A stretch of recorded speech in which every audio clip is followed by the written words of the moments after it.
Hello, hello, it is Leah Simone. Welcome back to our channel, Yours, Mine, and the Divine. You guys, I have a reading that's going to be pretty juicy. I'm already starting to feel the energy. You can probably tell by the way that I'm talking, and it's kind of fast and like upbeat. So first of all, the reading that we're going to do today is, well, what I intend for this reading to be is, what is your personality powerhouse super trait? Okay, so I don't have any piles yet. I'll do that. And you guys, I'm going to try something a little bit differently. But I want to say that I'm already tapping into this energy that's coming in. And I just feel like this is going to be a very roller coaster of a ride type of reading. And I just mean like, I think that there's going to be a lot of like unexpected developments in this reading, because I'm picking up on a lot of energy, not just your energy and what that personality trait is, but the energy around that. Also, I was just getting a message. I was getting messages, actually heavy messages. Let me take a minute and slow down and really like honor this that was coming through, because I don't want to just bulldoze right over it. If you notice, I don't know if you can see these black little specks here. What this is black salt, which is a highly protective salt. So you guys can see a little bit closer. Super, super spiritually protective. And I don't feel like threatened or anything in my energy or anything like that, but I'm just getting the message. These are also protective crystals. I have my my fixed candle that I made with my my own mixture here, which is again highly protective. Anyways, the reason why I'm saying all of this, and then I also have my tea that I make.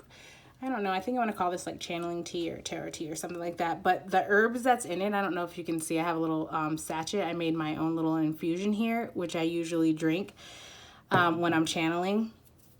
And everything is like in that infusion is specifically blended and mixed with the intentions of protection, and also to help aid against like psychic and spiritual attacks. The reason why I'm explaining this is because there's a message for you to kind of like take that seriously, and it's not to be in a panic or anything. It's just that you might start to feel in your energy impacted by the evil eye or the jealous eye that's directed your way, especially if you listen to this reading and it helps you tap further into your confidence.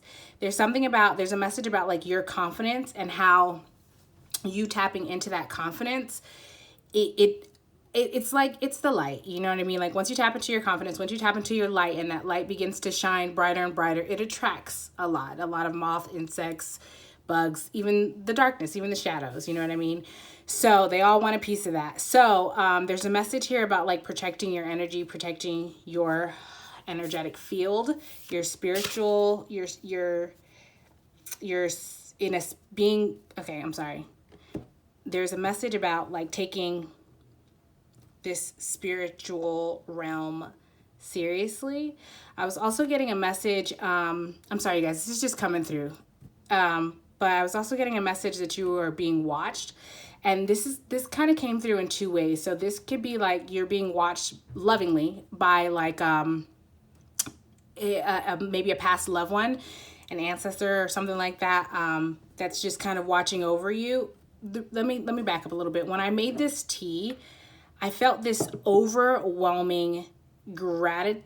Okay, so first of all, I felt this overwhelming like sudden kind of, you ever felt so happy or so grateful for something that it like tears you up? You kind of start to cry about it, and it's just like, I don't even know why I'm crying. I'm not sad. I'm so happy that I have this. Like, I'm really grateful. It felt like that. Like I was just so thankful to have this that I was going through this process of creating this tea to, you know, just kind of protect me. I set the intentions to protect you. I know this is getting a little long-winded, you guys, so please bear with me. If you want to go ahead and skip ahead to the pile selection, the timestamps are listed below. I wouldn't be offended. If you're ready to tap out, then that just means this message is not meant for you right now, and that's cool too. If you do still stay here though, there was this feeling that like someone is watching over you, and they're thankful that you are actually taking it serious to protect yourself, that you're, and in a way that's comfortable for you, because I'm also getting that you might be a person that like, you might not do fixed candles, or you might not, you know, sprinkle around black salt, or, you know, whatever. Like to you, I heard superstitious. So for you, like, I think that you might take that as like kind of superstitious type of acts. That's kind of like, I'm just getting like dismissive energy. You're like, yeah, okay. Like, you don't take it serious. Anyway, so there's this message from your ancestors that it's like they are welling up with this like tearful joy of appreciation, that you are protecting your energy. And so if that means like drinking specific herbal teas, or saying a prayer to them, asking for their protection every morning and every night, or being more aware of your energy and purifying that in whatever way, that whether that's like with sage or Palo Santos or crystals or grounding or showers, or, you know what I mean, going out into nature in general, or whatever that is. So there's that. The other sense is that what the other thing that was coming through was that if that part of that protection doesn't resonate for you, there may be someone that's watching you. I'm getting that there might have been a situation that you somehow ended up involved in, and it wasn't your intention. It kind of caught you off guard, but it involved other people. Like this is giving me like a third party type of situation. And so it could be you and another person, you and another person, and then another person, or you and like a company and another person specific, however it's a situation. It's like third party. It could be you, another person in a business, or you, another person in a conversation, you and however that fits. But there's this sense that like there's another party, and something went down between these two other parties, and one of these parties is recognizing that this other party is like drawn to your light. This is the energy that I was telling you about, tapping into your confidence, is drawn to your light. And so this secondary party over here is kind of like putting out negative, evil eye, jealous energy towards you, and maybe even towards this other person. So like you taking the steps to kind of like protect your energy and from like those negative energetic influences, like this other, there's a sense that like that there's a gratitude of doing that, whether you are like setting out the intentions to protect yourself and this other party, or whoever you're connected to.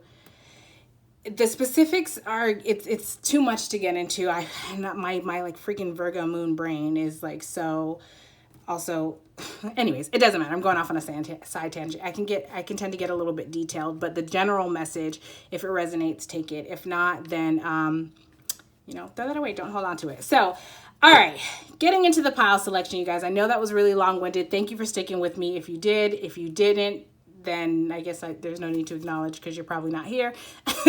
So, all right, picking up here with the pile selection, I'm going to do this a little bit differently. I thought that it would be pretty fun. I've already split this deck. I'm going to do it again just for fun. But I've already split this and blessed this deck. But I thought it would be fun to kind of shuffle on screen. And, oh gosh, isn't that beautiful? I don't know if you can see that. I feel really drawn to this, and I kind of feel like I want to, wouldn't it be wild if that card came out? Anyways, I'm going to shuffle on screen to pick the piles.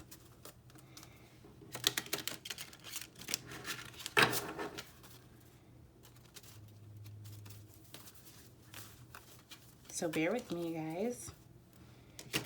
Thank you for your patience. All right, so we are going to look for pile 1. Let's see. Pile 1, what is their personality, super trait, powerhouse thing? What is pile 1's personality, powerhouse trait? Pile 1. What is pile 1's personality, powerhouse, super trait?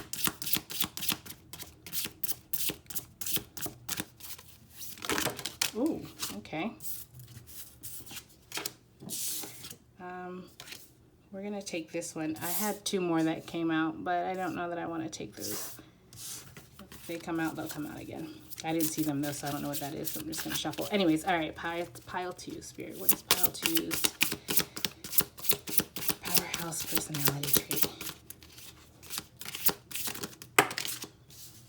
We're gonna take this bottom one. All right, pile 3. And pile 4.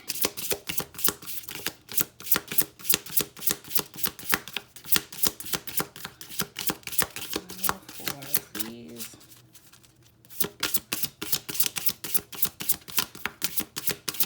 Pile 4 has a lot of movement energy. I can't stop like swaying back and forth right now while I'm getting this personality trait. So this is like a lot of like built up type energy I'm already tapping into, like pressure cooker type. And then when it explodes, not in a bad way, but just kind of like, I don't know, like an idea or something has been brewing. So if you feel drawn to that, that is what I was tapping into just now. And I'm not sure specifically what pile that might be, but maybe pile 4. All right, so this is what I have for you guys. These are your piles: pile 1, pile 2, pile 3, pile 4. As always, take a moment. I will put a picture. You can pause to decide what pile or piles you are drawn to.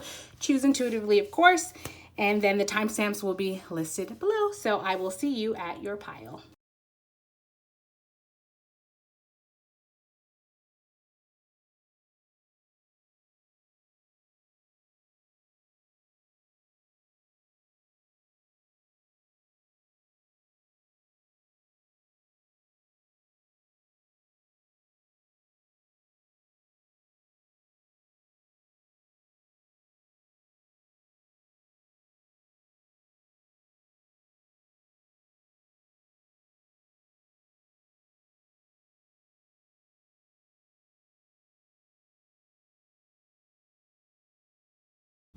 Okay, so pile 1, I'm getting a lot already, but right away I'm getting that you are likely a misunderstood pile. So let me just show you.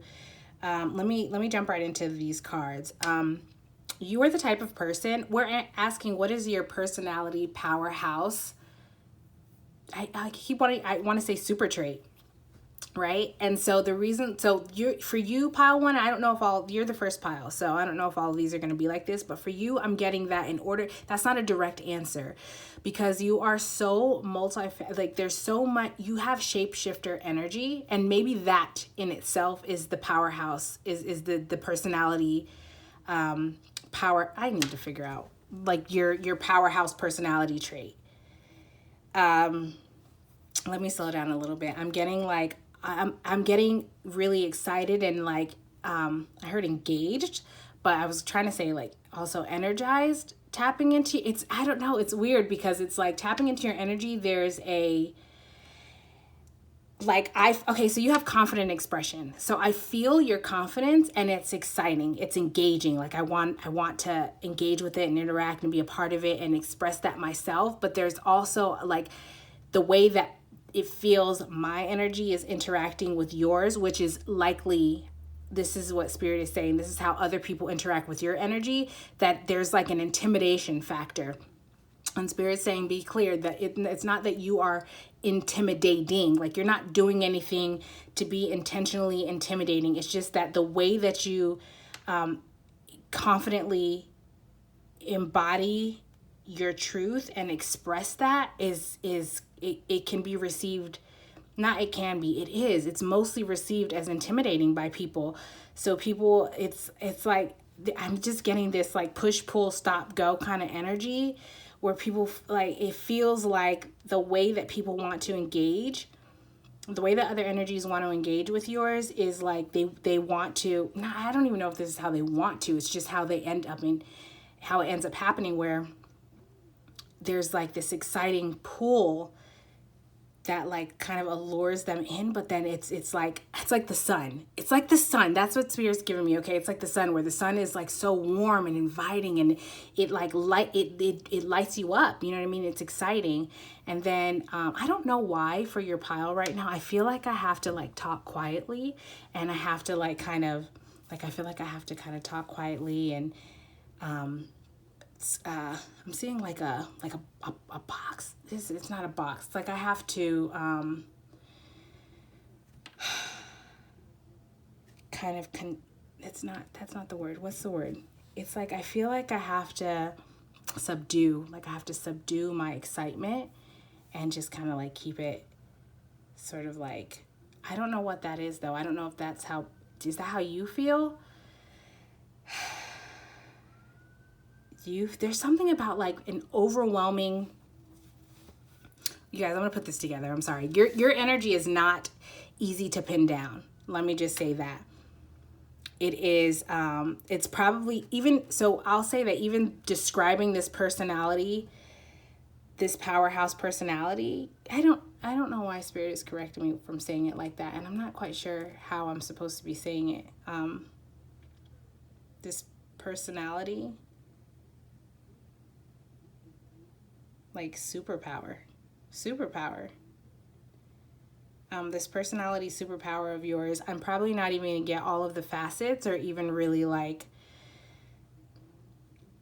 paint the full picture. I feel so excited tapping into this energy, and for some reason I'm being told to like calm down, and I'm sorting through whether or not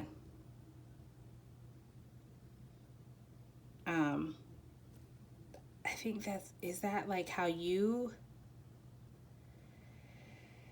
all right, let me read these cards because I'm like tapping into the energy, and I'm getting it. I'm getting what's coming through, but to putting this together is, let me just read these cards. Okay, you have Gemini and Virgo. Who are they? You don't have to be a Gemini or Virgo, or you can be. This is about the energy that we're describing here, a part of your energy. So the Mercurial professors, learning each other's love languages. What you'll remember, they may rub each other the wrong way, but their love abides.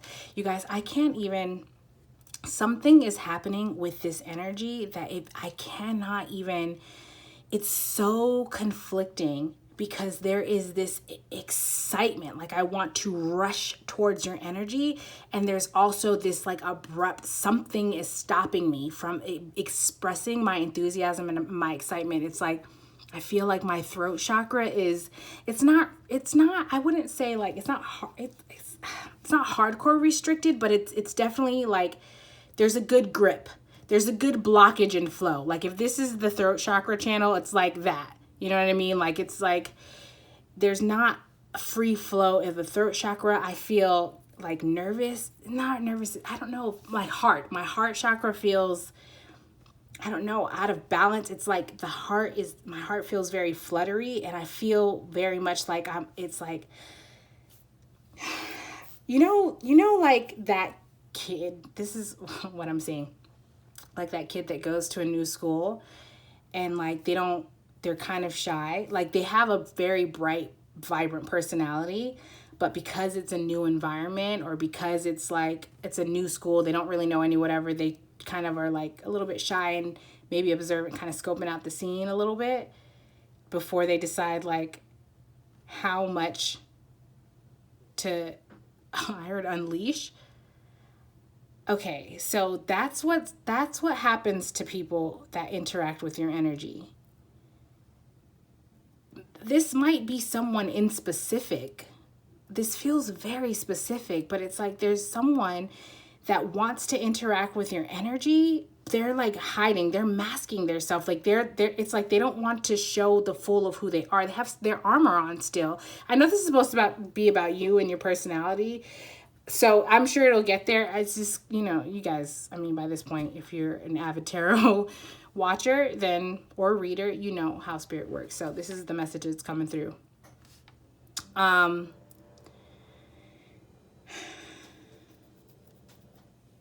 just heard, it's a song by Katy Perry. And this line that goes, okay, this is what I'm hearing. I'm not sure if this is exactly how the line goes, but it's like, you finally get me, my missing puzzle piece.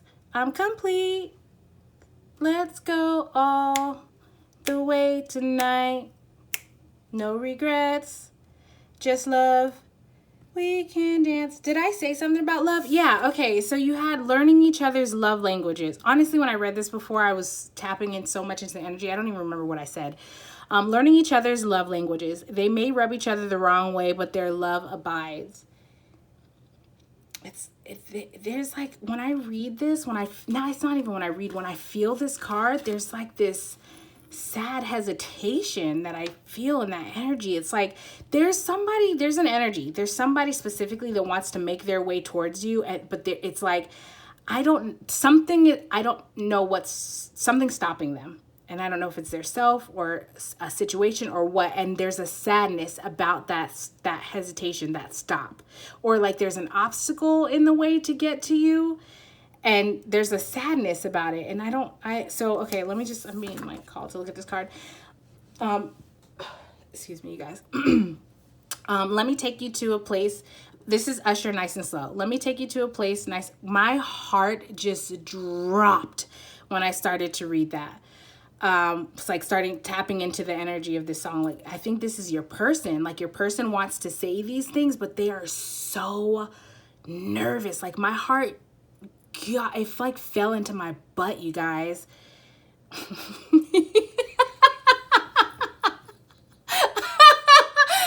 Why am I so weird? Because I am. All right. So anyways, this is your person, or I don't know why. See, even, oh my God, do you have a person? This is not what this was supposed to be about. I knew this was going to be a doozy of a reading. Your person's energy, this person, this energy, this other energy, this outside energy, I'm going to say, it's kind of all over the place. I heard frantic. It's like kind of frantic. All right, so let me just try to like, holy shit. I feel like I need to hold these. I need to ground for a second, you guys, because God, I feel very scattered brained. And if you saw me right now, I like to stand up when I'm doing these readings. So I am, but right now I have to like lean over and like catch myself because this energy, it's like, oh my God, did I say this in the intro? I don't even remember, but like, or right beforehand, I was getting pressure cooker energy. And what I mean by that is like, if you have operated a pressure cooker, well, even if you haven't, this is the image that I'm getting. It's like something is inside of a mechanism. Okay, good job with words, Aaliyah. Thank you, Aaliyah. You're welcome. All right, so it's like there's the pressure cooker, and there's a lot of pressure in order to cook the cooker. You guys, why the hell can't I use words right now? What I'm trying to describe, what I'm seeing is like, you know how when there's a lot of pressure in something and then that valve is released, like all that pressure kind of comes spewing out. Like that's this other energy towards you, where it's like they've been holding it in. Oh, that was that feeling I was getting in the beginning. Like they've been holding it in, just kind of like keeping themselves contained. And now it's getting to the point where it's like that valve is about to flip and like all that excitement is about to come like rushing to you. But there's a nervousness of like how you may react to that. Okay, like to these things that they want to like express and say. So back to this song. Let me take you to a place nice and quiet. My heart. I don't know if I'm gonna be able to get through this. You guys probably know this song. There ain't no one there to interrupt, ain't gotta rush. I just want to take it nice and slow. See, I've been waiting for this for so long, making love until the sun comes out. My heart, you guys, this is like, I'm getting like such high school, making love until the sun comes out. Baby, I just want to take it nice and slow. Usher, nice and slow. I'm getting such like, almost like, the only thing what I can describe it to, like what's coming through is like, this feels like puppy love. That's the term I'm looking for. Not that it's not serious. Not that it's not serious. It's not that. It's just that, you know how like when you're in high school and you have your first boyfriend or whatever, and like everything is overthought, your boyfriend or girlfriend. I say boyfriend because I'm a girl, so I'm speaking from my perspective. But when you have your first relationship, like everything is kind of like, it's new. It's with anything new, honestly. It doesn't even have to be a relationship, but anything new, you have questions. Maybe you're not really sure, like, okay, what do I do next? What's the expectation? how is this going to unfold? But with a relationship, that was actually, it's not with anything, because with the relationship, there is the consideration or the input of the other person, the response, the reaction of the other person. And there's like, you're so cognizant of your own body language and how you're interacting, because you don't want to do anything to push this person away or for them to decide they don't like you, or it's not even that. It's like this nervousness. Oh my gosh, my words. I don't know if nervousness is the word. Nervousness is not the word. It's like there's this, what's the word then, Spirit? It's not nervousness. It's like such excitement. And this question of like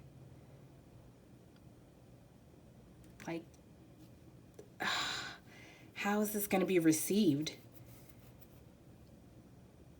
But the crazy thing is this other energy, you guys, I swear I'm going to get to your powerhouse energy, but this is what your powerhouse energy does to this other energy. This wants to be known. This energy wants to be known, yo.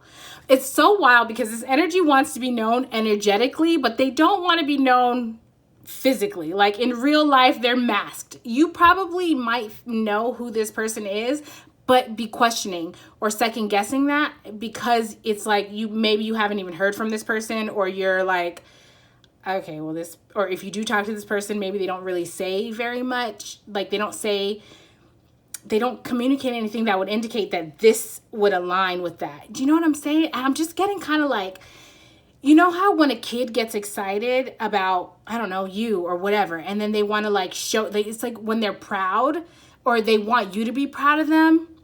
And they're like, hey, look at this karate. This is what I'm seeing. Like, look at this karate move that I can do. Ha, look at this kick. Like, that's their energy. It's coming through kind of like that. And I'm not minimizing it. Like, I'm not saying this person is a child.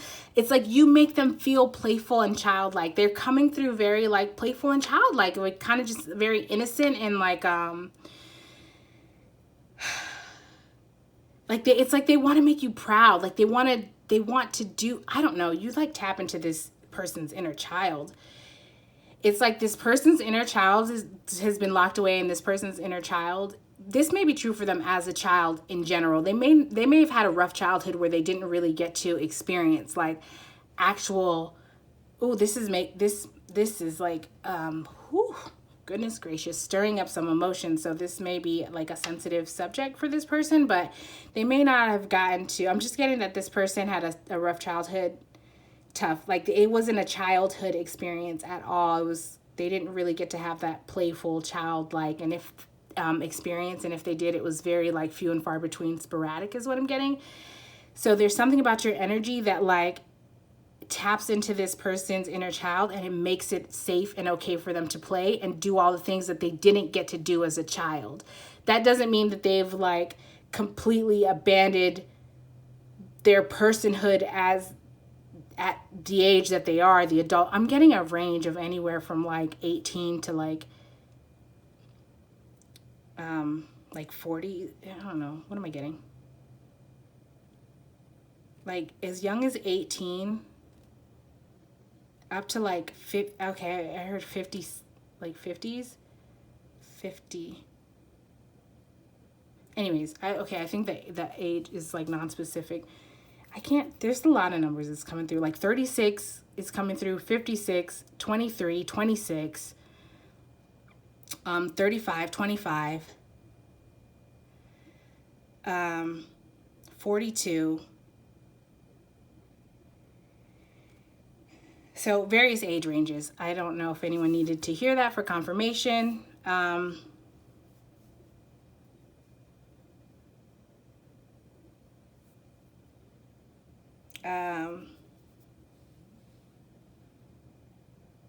Okay, I just heard ice. Okay, hold on. There's another message that's coming through. This person may have had like a guardian or been around someone. I'm hearing Ice Queen. Like, so this may have been like a mother figure or a supposed to be a maternal type figure. This could be someone that was like supposed to be a guardian to them, or even if they're like older, it could have been, okay, sorry. This could be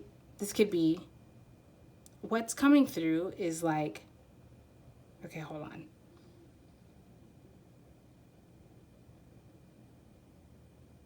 Okay, so Spirit said no, not to, that was enough. I don't need to go into any more detail, but there was a person that was around them that kind of like stifled their ability to express their inner child.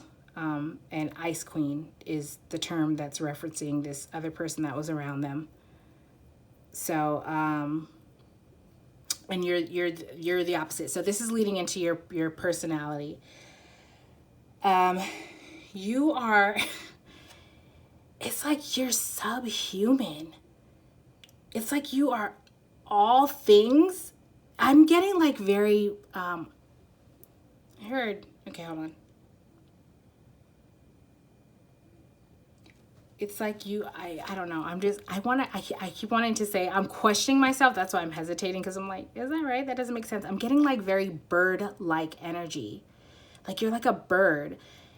And I'm getting like a mix between like I'm hesitant to even say this because I don't know, this feels weird to me. Like being aware of what I'm saying right now, it feels weird. I don't know why, but I'm getting a mix, I'm getting like peacock and like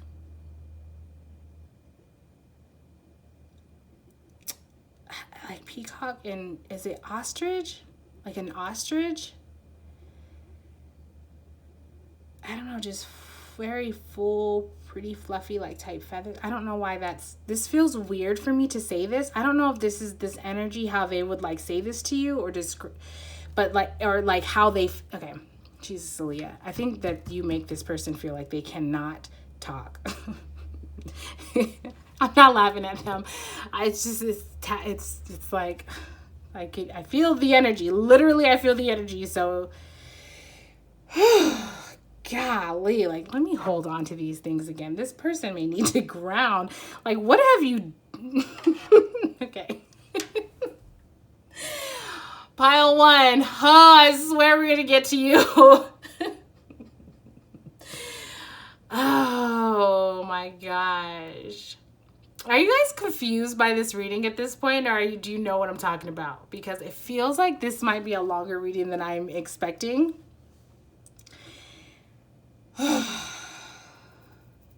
Bouncing. I want to like ignite. I feel this is how I'm feeling right now. Like you're just kind of on the sideline. Like I feel like you're on the sideline kind of watching this, and you know who this other energy is. And you're kind of just like, there's not much, you're not really making any type of a reaction or response, but you're just kind of like silently, kind of like sitting there smiling, like grinning, maybe a slight chuckle, because it's like, do you know what I'm saying? Like you're like, I don't want to say like, oh, because it's not that. That's not what's coming from you. It's like kind of in, like, this is the energy that I'm getting. It's like maybe you know who this person is and it's cute and you're smiling or whatever, but you're like, okay. But it's like, I want to say that's not enough. You know what I mean? To just get a reading about how this person's energy feels to you. It's like you need to unmask yourself and come to me. That's your energy, pile one, towards this other outside energy that's like trying to make itself known. And you're just like, you know, like, yeah, that's cute. It would be nice to hear that in person. You know what I mean? Like, take this mask off. I'm just getting the energy of like, it's like this person doesn't want to embarrass themselves, but for you, you're like, I just heard, I'm not going to say it, but for you, you're like, are you kidding? Like, it's just, I don't know. I'm just getting this energy of like,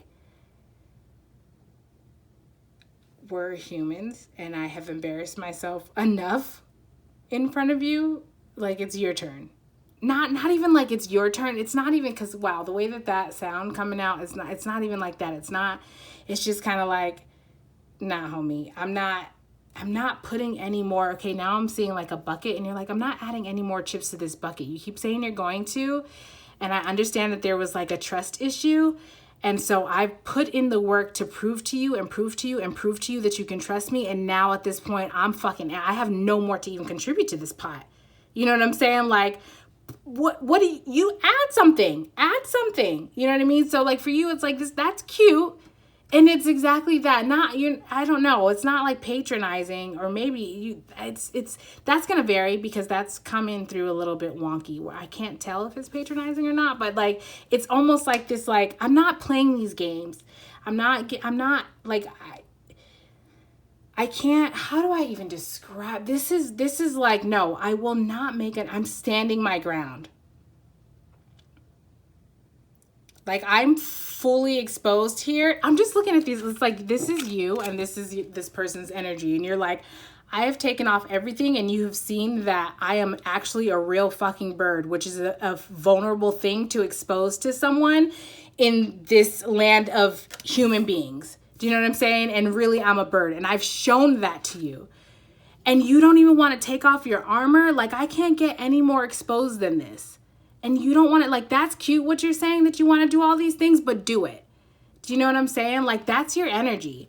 And towards this other energy that's trying to come in, it's like, yeah, that's cute. That's nice to hear, but that's not enough to have any type of impact on me. Ooh, okay. Well, I just heard I'm not here with the FS. Does that make sense? If not, I mean, you'll get it if you get it. You're like, I'm not here for the FS. Give it a second. That'll catch up. Yeah. So yeah. And okay. So there's that message. It's like, that's your response's energy where you're like, kind of like, okay, so now I'm being drawn to like this person with their hands over their ears. Like it's almost like that's you. Not that you're like, la, la, la, la, I don't want to hear it. But for you, it's like, it's nothing. I could hear it or not hear it and it would not make a difference. Like hearing this is not like I've heard this enough. Now I need action. God damn. And I think that energy makes this outside. My heart just sank when I said that. That's the outside energy. And your energy in response is like, oh, I mean, I'm depleted of compassion. I'm depleted of like putting so much. It's like, it's not that it's not there, but I'm not going to keep giving to something that's not giving in return. Do you know what I mean? Like I trusted you enough to see where you were and say, okay, fine, I'll give you an advance.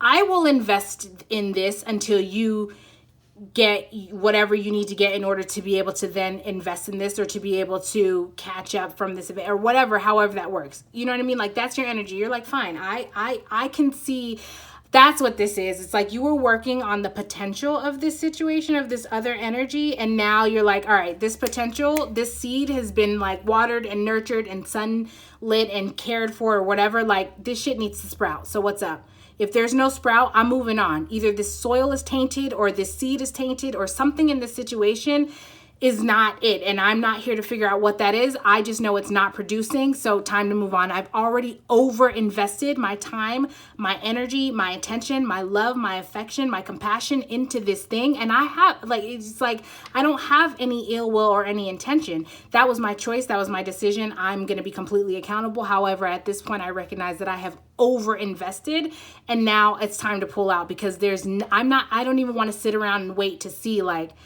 okay, maybe if I take my hand, you're like, I'm done. I'm done with that.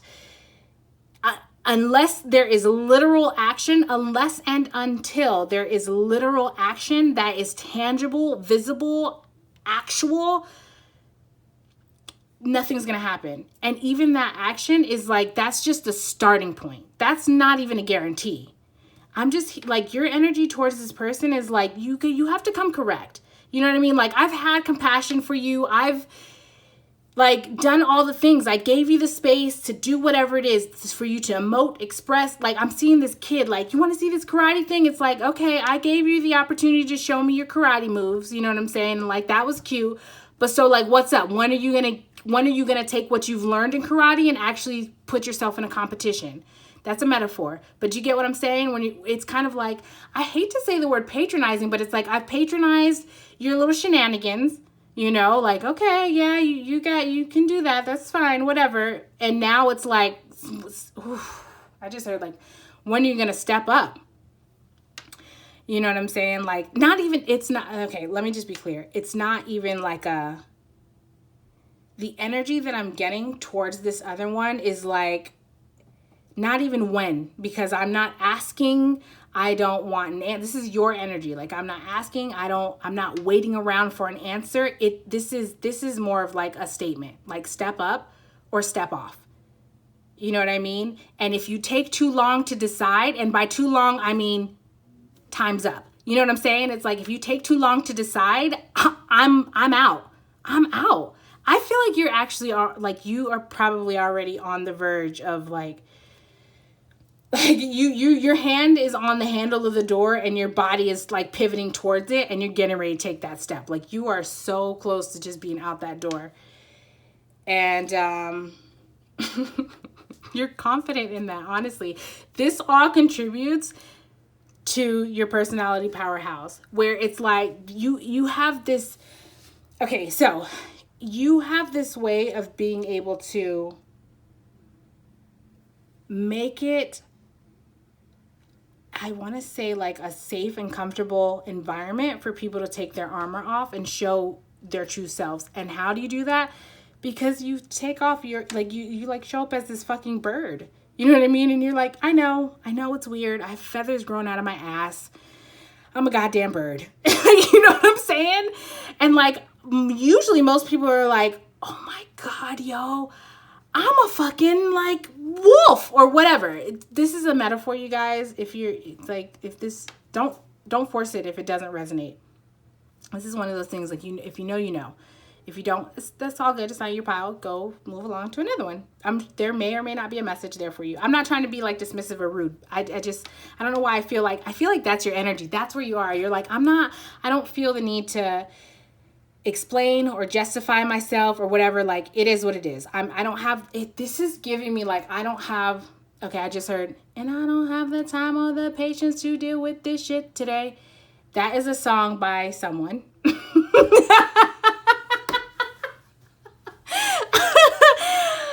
Oh, Leah. That's a song by, I have no idea. I'm not. Oh, Queen Naija. I'm pretty sure that's Queen Naija, but I'll look it up and like note it somewhere.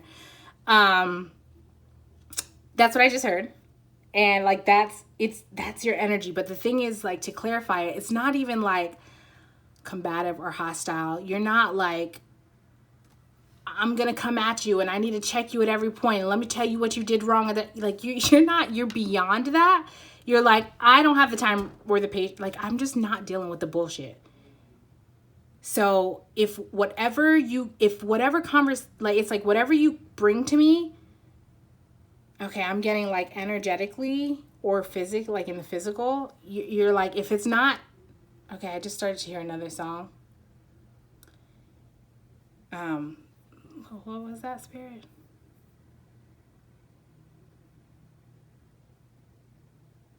I don't know. Something like, if it ain't about something. But I'm not getting it. And I think that's like, I'm getting like that kind of like heart beating energy. And I think this is this other person's energy, because this other person is starting to recognize that you're serious. Like, you're like, I keep hearing business, but what, it's like you're I just keep hearing business. But it was not coming through the message. Like, I want to say that it's like, okay, I'm hearing, what? I'm hearing T.I., if it ain't about the money, don't be hitting my line, if it ain't about the money. So, that might be your energy, where it's like no nonsense. Like, if we're not getting down to business, bye. No, absolutely not. Hold my calls. That's what I just heard. Like, that's your energy. And for you, it's like, you don't even, so I think okay, hold on, it's coming through. So it's like, where maybe somebody else this person might be used to, so this person might be used to, like, I heard, getting the pass because of who they are or because of their relationship to X, whoever that is. You know what I'm saying? Where it's like, It doesn't matter how bad the situation is, because this person is someone else's, you know, man or woman, or because this person is someone else's sibling, or because this person is someone else's son or father or daughter or mother, or, you know what I'm saying? It's like, because they have this title, it's like, I will always be able to get through when I call. You know what I'm saying? Like, that's what this person is used to. And you're this outside energy. And you're like, I don't give a fuck about your title. You know what I'm saying? Like, if it ain't about the money, don't be calling my line, if it ain't about the money. And that may not be literal, or it could be, if it's about money or not money. That may or may not be literal, but it's like, if you're not getting down to business, if we're not addressing the heart of the issue to rectify whatever the fuck this is, I'm not here for it. Do you know what I'm saying? Like, that's your energy, and that is your fucking powerhouse person. It's a culmination. So basically, it's like the combination of this patience and this, I heard virtue. So your virtue, and I feel like a little bit embarrassed because I feel like I should know what the definition of virtue is. I do not, and my computer is completely turned off. So if it comes up in enough time, I'm just gonna keep going forward, like treading forward with this. But if it comes up, I'll look it up, or I'll add an excerpt. Anyways, so I just heard virtue, but it's like, you have this grace that you extend to people, which gives people the opportunity to kind of like let down their arm. Okay, before it even gets to that, like, in this grace that you offer, you are your full self. You have this confident expression. You're like, I know, I'm a fucking bird. That's weird. You know what I'm saying? But you also, you're like, I'm getting two things from this clear quartz card. One, it's like, you are clear about who you are. You're not one to try to like hide anything. And if you're not comfortable saying something because it's a difficult thing to talk about, you're not gonna lie or make excuses. You'll just be like, I don't know, I don't really want to talk about that. Or, you know what I mean? It's like, there's this discomfort that you might express, but you wouldn't, like, let's say you went bankrupt. I don't know why that's what's coming through, but it's what's coming through. If you had an experience where you had to file bankruptcy, for example, like, you wouldn't be you're not going to be out broadcasting it, but you wouldn't be the person that's going to say, no, my finances are fucking golden. Are you kidding me? Like, I'm the goddamn CEO. I know how to handle money. You're not that person. You're not going to fake it or lie or say, like, even, it doesn't even have to be that extreme. You wouldn't even say, like, no, my finance, like, do you get what I'm saying? Like, you would be the person that's like, you know, kind of, you might like hang your head a little bit or get fidgety, or you maybe are at the point where you can say it with confidence, but you're going to be like, nah, I had to file bankruptcy, yo. Like, life happened, whatever the situation was. And you'll explain to whatever comfort according to the relationship that you have with whoever you're interacting with. Do you get what I'm saying? Like, you may or may not give more or less information depending on who you're talking to. So there's that, like, where you're really clear. But also, there's something about your energy that's very, like, balanced and aligned. Like, the clear quartz helps. It's clear, so it's beneficial. It can work with all chakras. So it's something about that, how you can kind of like, I'm just getting like a plug in. You know how back in the day the phone systems, like, there was like those, what do you call those, the jacks, like the headphone jacks, you know, when you want to plug in a headphone jack to, God, man, I'm about to show my age. I was about to say, like, to a CD player, to a Discman, to a Walkman, where you plug it in. Anyways, it's like that. Back in the day, the phone systems, when someone would ring, it would light up, the bulb would light up, and then you would, like, plug it into that thing. And then this one would, and then you would plug it, like, that's your energy, where you can kind of, like, plug in to whatever chakra a person may have, like, that's overactive or blocked completely, and you can kind of like plug in, and like through your own energy you can transmute and sort of like balance that flow out. Not in a dependent way though, because it's like you get it to a point where it can be in flow and balance, so that when you unplug from it, that person can still maintain on their own. It's like healing in that way. Do you know what I'm saying? So you have that kind of energy, and that makes it safe for people to be able to put down their armor, and you have grace and compassion and patience in this process. That's a part of it. On the flip side though, you also have a part of your mechanism is I'm like, you're protected. You're hella fucking protected. I'm like noticing like the circles of this and the circle of the moon, and like this is so all right, well, so in like witchcraft, what I'm getting is like in witchcraft, people will commonly like put salt for in a circle, and that's for the circle of protection. And it's like that. There's like this, you are protected. You are protected. You might practice witchcraft or not. That if it relates, it relates. If it resonates, it resonates. If it doesn't, it doesn't. It's all good. But you are protected on a spiritual realm. You take this protection very seriously. Like you might be a person that does actually like sprinkle salt or do various things, have different rituals, or, you know, call in and commune with your ancestors, or, you know, the angels, the various gods or deities, whatever, to build a relationship. That's the thing though, is like, you're not a, what do you call that? Like, you're not someone to just like, okay, this is a leech. I couldn't think of the word, and then I saw the visual, but of a leech. Oh, I started to gag. Like I saw a visual of the leech, but not like a leech on skin. I saw it from the underside, which is basically the leech attraction and the suction, and all the like tentacles just kind of like, ugh, that's what I saw, like suckling.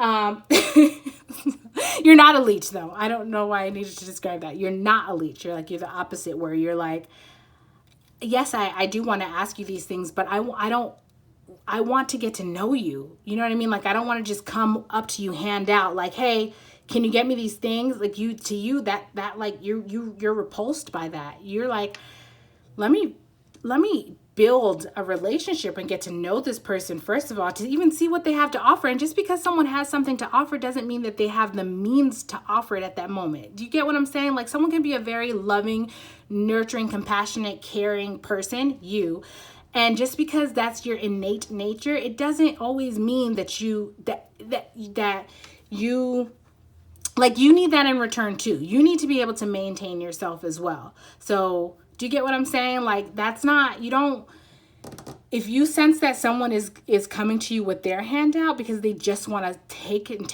that from you, you're like, you have a good mechanism where you're like, I'm going to give you grace because I can see your inner child. Do you know what I'm saying? But there is a limit to that grace. And I'm not going to tell you what that limit is, partly because you don't even know yourself. It's very intuitive, but also because, you know, people are manipulative. And if you say, this is your line, people will push it right up to the end of the line and do just right until, and then kind of deplete you until you're like, all right, you're approaching the line, and then they'll stop right at that line again. You know what I mean? It's like that gaslighting process. And so you're like, no, I'm not even going to tell you where that line is. You just, whatever. So that's a part of your personality, is your ability to then be firm. So you have that nurturing, grace, compassion, and then you have this ability to be firm and like, nope, you showed me your hand. Like, I just keep hearing, I'm not with the FS. You know what I'm saying? And it's like that. You're so confident and stern. But the thing about it is, it's also really effing sexy. Because you're not that person that's like, nah, I'm not gonna, we're gonna throw hands and blah, blah, blah, blah, blah, or whatever. Whatever that expression might be. You're not someone's like, nah, I'm about to go pop a gat. Like, you don't have to get so riled up, and it doesn't have to be all that show. You're like, it's in your energy. Now I'm hearing no nonsense. It's in your energy. Like, you don't even have to say all the words or do all the hand gestures or raise your voice, or because that's antics. That's what I just heard. Like, that's antics. Like, okay, because like for you, I feel like your energy in response to that is like, okay, so then do it.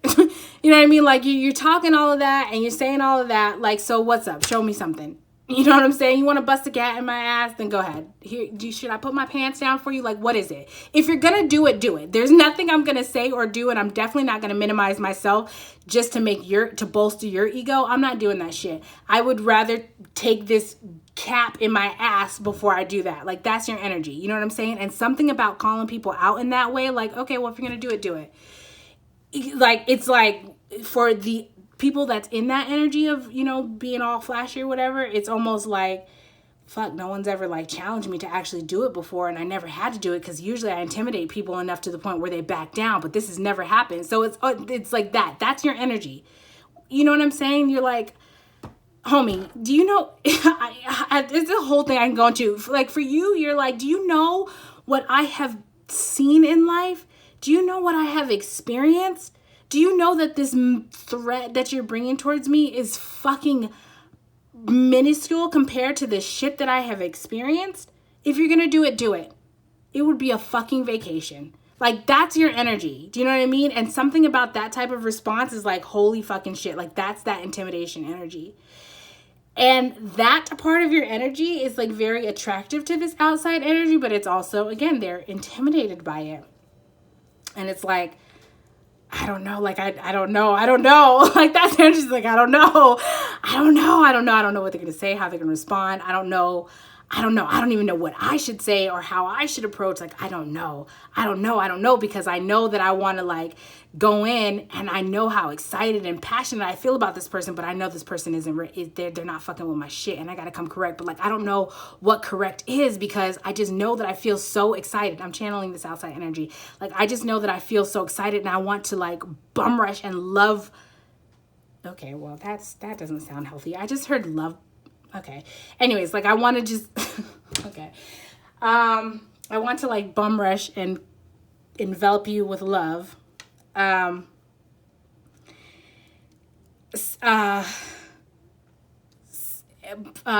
you guys, I just got so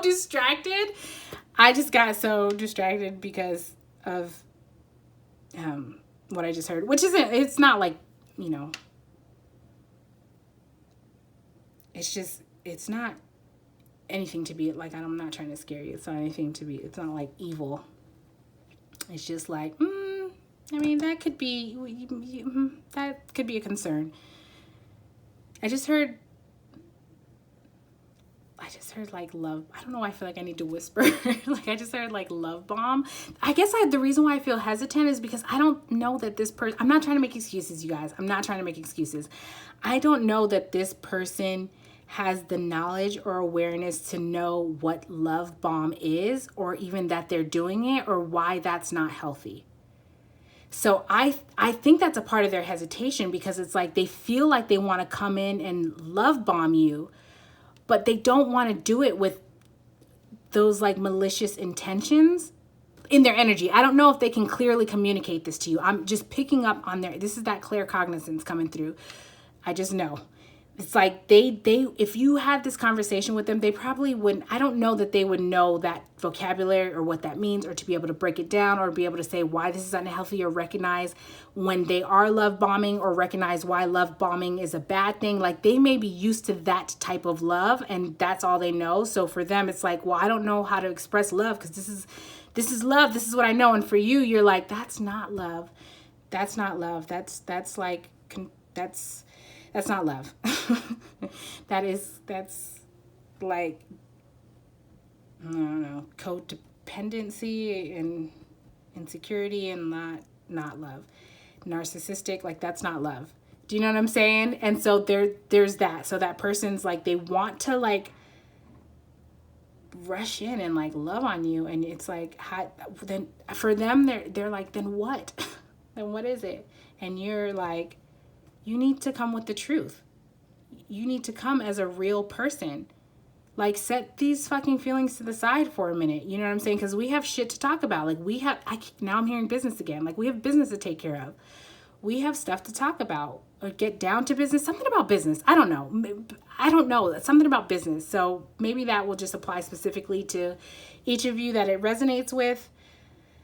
I keep hearing business though, but for you, you're like, you know what I mean? Like, nah, we need to set these feelings to the side I'm not saying like ignore them, or it's just like, you want to, like, this other energy wants to like jump over this hurdle and keep going like it's not there, instead of acknowledging it. And I guess that would make sense, because it's like, well, it's a hurdle, but it's like, no, that hurdle's there for a reason. And you keep trying to like dig under the ground to try to go under it, or try to jump, but it's too high, and you want to go around, but it's too long, and you're like, it's too thick for you to go through. Like, that hurdle is there for a reason. Acknowledge it. What is the hurdle? Do you even know what the hurdle is? Like, that's your energy towards this outside energy. Like, acknowledge the fucking hurdle. So I don't know why. I need some tea, you guys. This is comedy. Maybe that's your energy. Like, that's how you feel. Like, this is fucking comedy. Because you have been able to move out of... Okay, so that's what's... Oh, gosh, this is a long reading. Like, how long has it been? You have been able to move out of this, your emotional body and see things clearer. From this bird energy, from a higher perspective yet. Like exactly, this bird energy. Like, you've been able to kind of zoom out and see the full picture of what's going on. So when you were like down in it, you were so close. You were being impacted by all of the movement and everything that was going on. So your ability to kind of like zoom out, to like scope out, pan out was what I heard, and see from a perspective. That's not to, I feel the need to say, that's not to, that you do not feel like you are better or worse than anybody else. This is just an ability you have. Just like some people maybe have the ability to mask well or whatever, like that you may not have. Do you know what I'm saying? Like, I'm just getting that you're a person that's like, you might try, I don't know, you might try to like mask yourself and you might think that you're doing a good job, but it's like you, after a while, you're like, all right, fuck this mask. Like, goddamn, it's too much energy to try to keep this up. Like, I'm just me. You know what I mean? Like, take it or leave it. I'm just me. I'm just who I am. So that might not be like a very strong, I heard character flaw. I don't know. So do you consider that a character flaw, or somebody might consider that a character flaw? This, I don't know. It's like maybe you guys consider the other as a character flaw. Like, this other energy might consider your inability to mask a character flaw, and you might consider this other energy's inability to unmask a character flaw, to be authentic, a character flaw. Do you know what I'm saying? It's like you guys are trying to find a happy medium. I'm being drawn to this again, the mercurial professors. It's like you guys are very fucking intelligent, but in different arenas. And that could be super beneficial for both of you guys if you can just accept that, like, that's your arena and you are the master of that arena. This is my arena. I'm the master of this arena. So we can share, like, respect that I have the knowledge in this area. So don't undermine me. You know what I mean? And then, like, for this other energy, like, respect that energy has... Do you get what I'm saying? Where it's like, it doesn't have to be a competition or a challenge or I'm less than or better than, or it doesn't have to be like a whole power thing. It just is what it is. So when we can recognize, like, these are your strengths, these are my strengths, how can we bring this together? Then then it can work. So that is this other energy, man. They're like, I feel like I shouldn't even laugh because maybe I'm enabling it, but like they're coming through like, so, but like, can I take you to a place nice and quiet where there's no one to interrupt? And maybe that's coming through like, okay, well, I'm going to try, but can we go somewhere where there's no one? You know what I mean? Like, can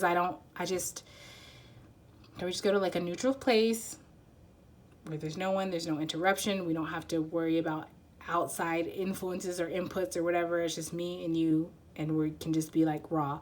But I'm also getting sexual. Even saying like we could be raw, like I feel like this person, like they want to do those things, and a part of them does. When I say those things, when I say those things, I mean like I'm talking about I don't know, I'm just getting like such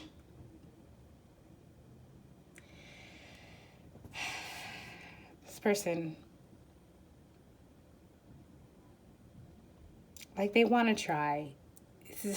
They're so it's like they're so drawn to you in a passionate way. It's, oh, I see what's going on here. So like for you, you're like, in order for us to move forward, we need to have a conversation so we can get to this passionate energy. And for this person, it's like, in order for us to move forward, I need to address this passionate energy so I can have a conversation.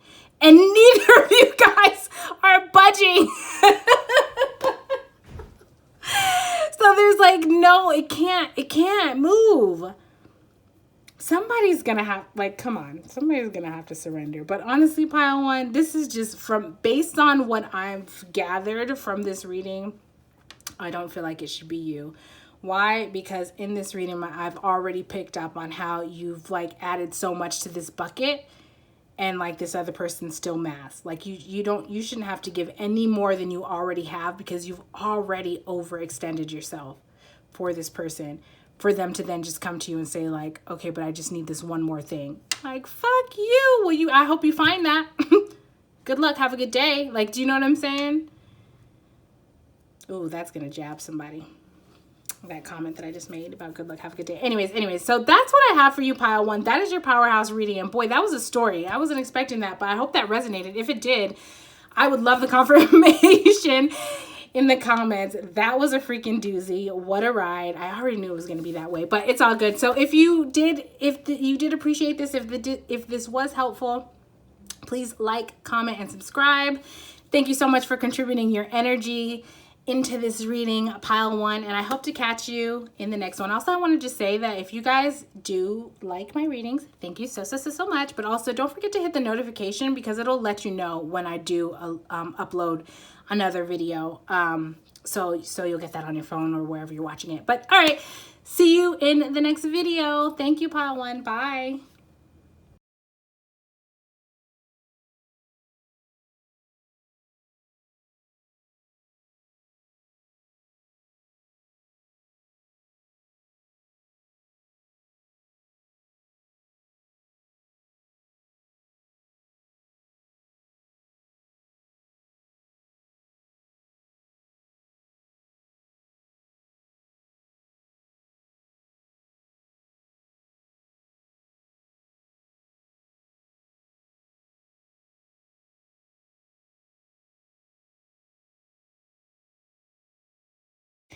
Pile two. I feel, I'm trying to figure out how I feel, because I have a smile on my face. Like, I cannot,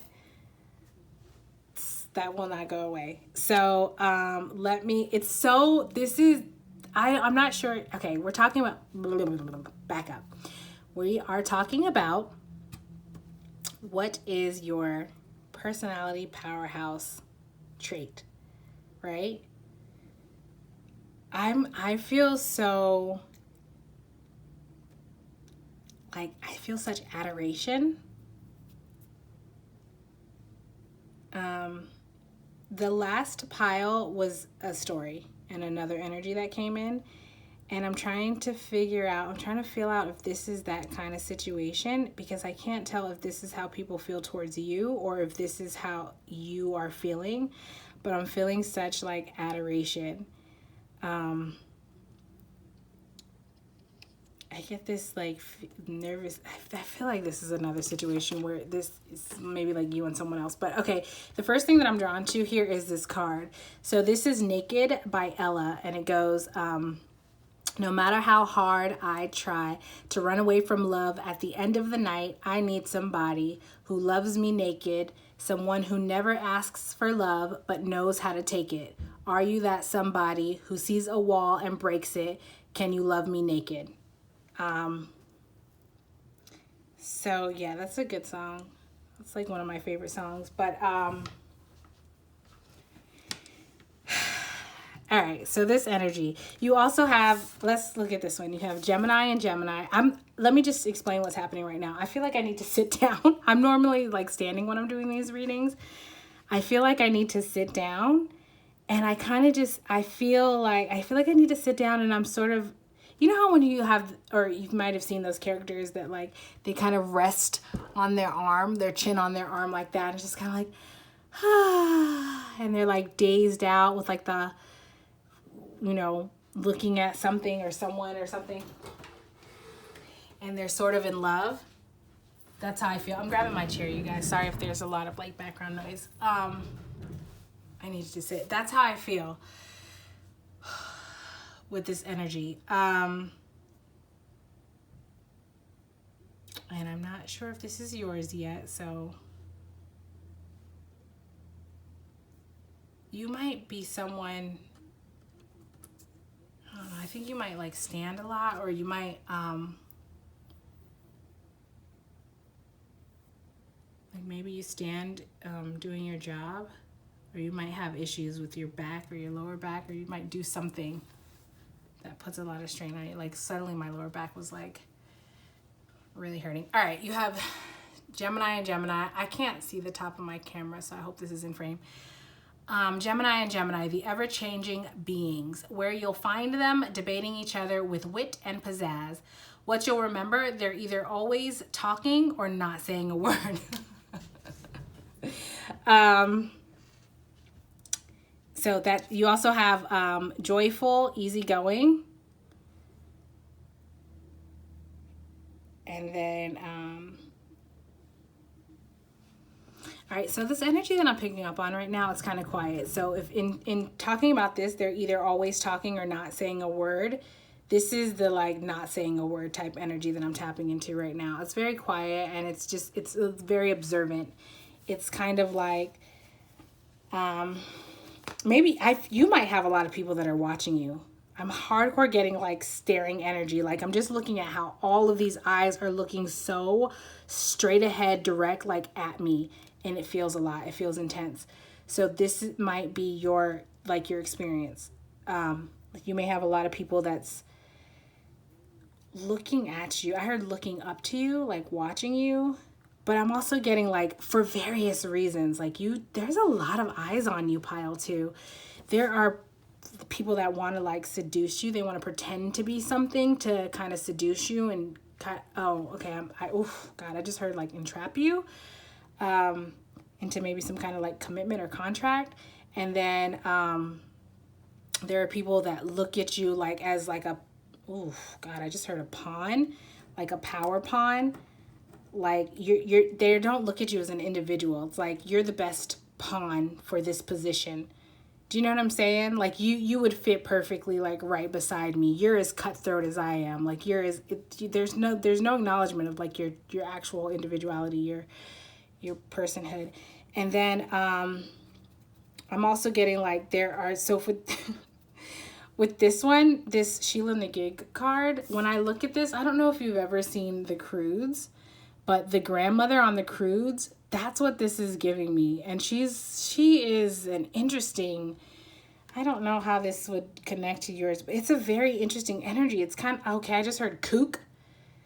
It's like maybe there's someone around you that's like kind of kooky, or like it's okay. It's like their wisdom is outdated is what I'm getting. You know what I mean? Like the grandmother in The Croods, she's lived. I don't know how to describe this. It's like maybe outdated isn't the right word. I don't know if it's outdated or if it's like, okay, let me just try to sit with this one for a second. It is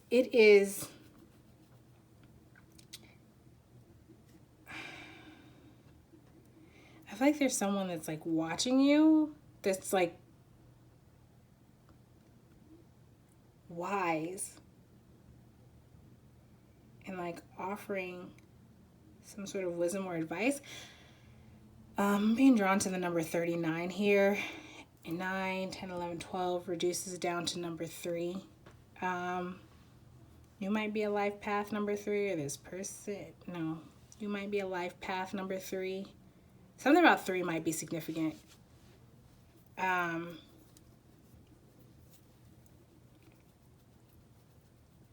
don't know. I'm going to come back to that one. I feel like there's more here, but I'm not sure what all I'm getting. It feels like maybe it feels conflicting. Like maybe you're struggling to like reconcile.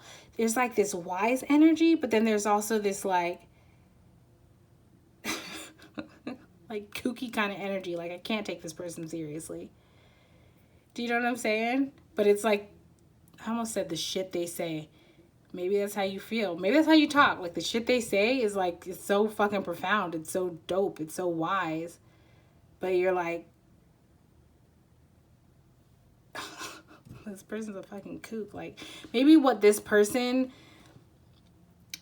does or how they get their wisdom, or like their like maybe their belief system or the things that they do in their everyday life, like their rituals and routines and stuff, like something about them, it's like not, it's different from yours, but from like your types of rituals and routines and stuff like that, or your belief systems or whatever. And it's like, there's a part of you that's like, I can't even fucking take that seriously, but god damn, there's, I just heard like the bombs they drop, like, you know what I'm saying? Like the fucking gems that they drop, like the shit that they say, it's like, it's so goddamn profound. I feel like there's a part of you that's considering this person's practices.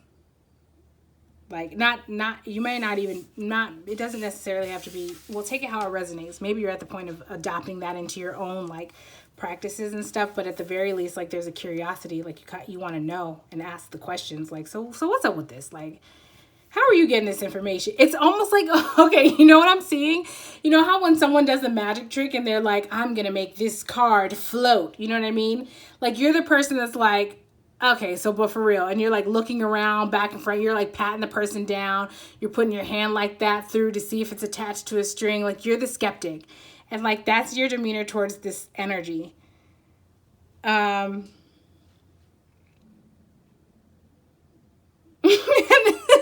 That energy in response is just like, so you want to come, or like, so do you want to see, do you want to ask, do you want to, like, you want me to show you? Like, so what are you gonna do?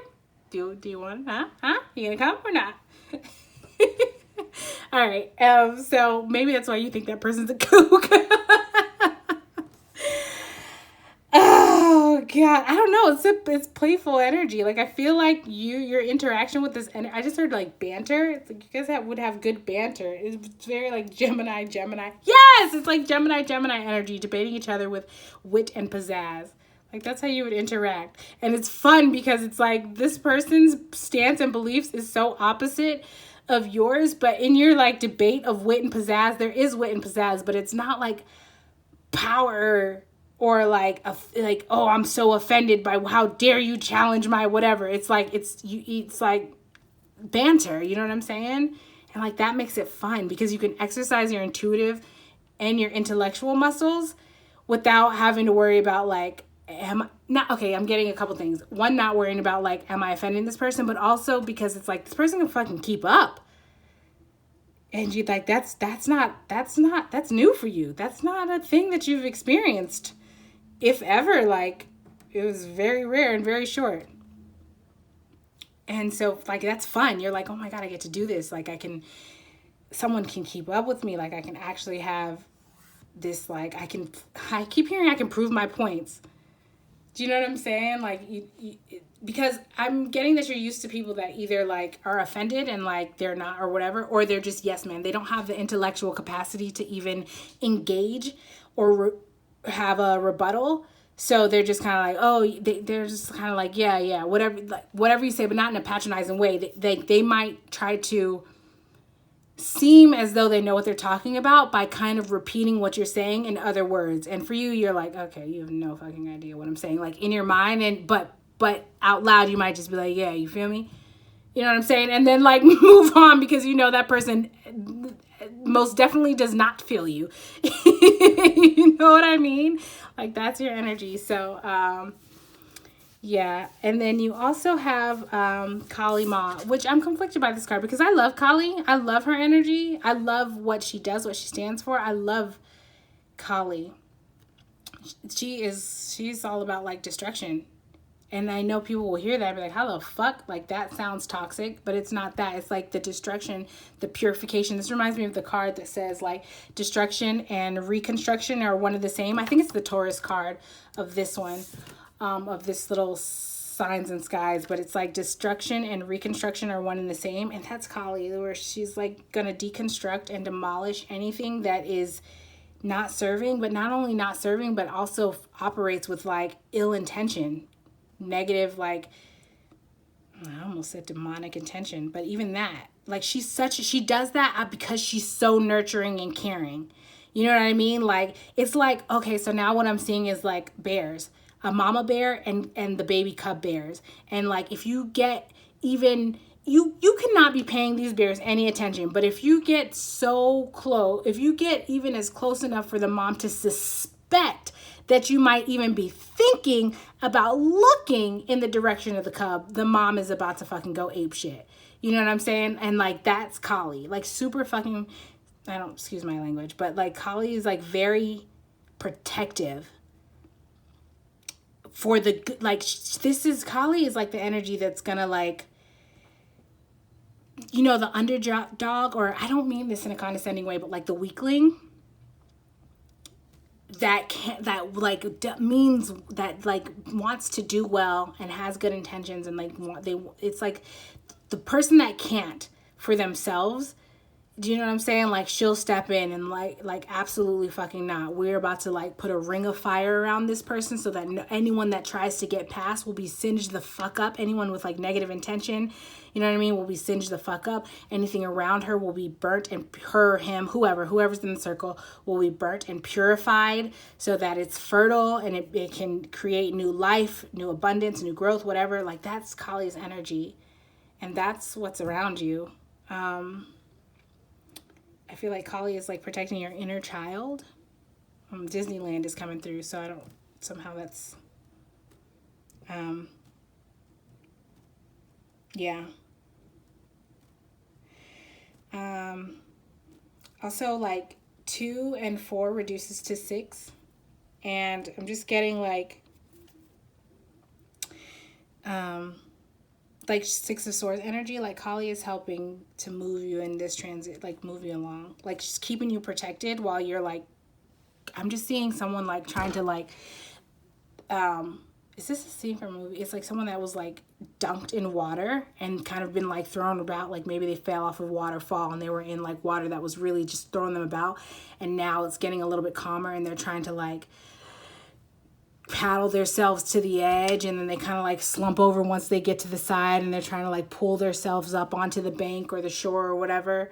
Like, that's what I'm seeing, and it's like I'm just getting protective energy around you as you're trying to like pull yourself up out of this turbulent ass situation that you were in.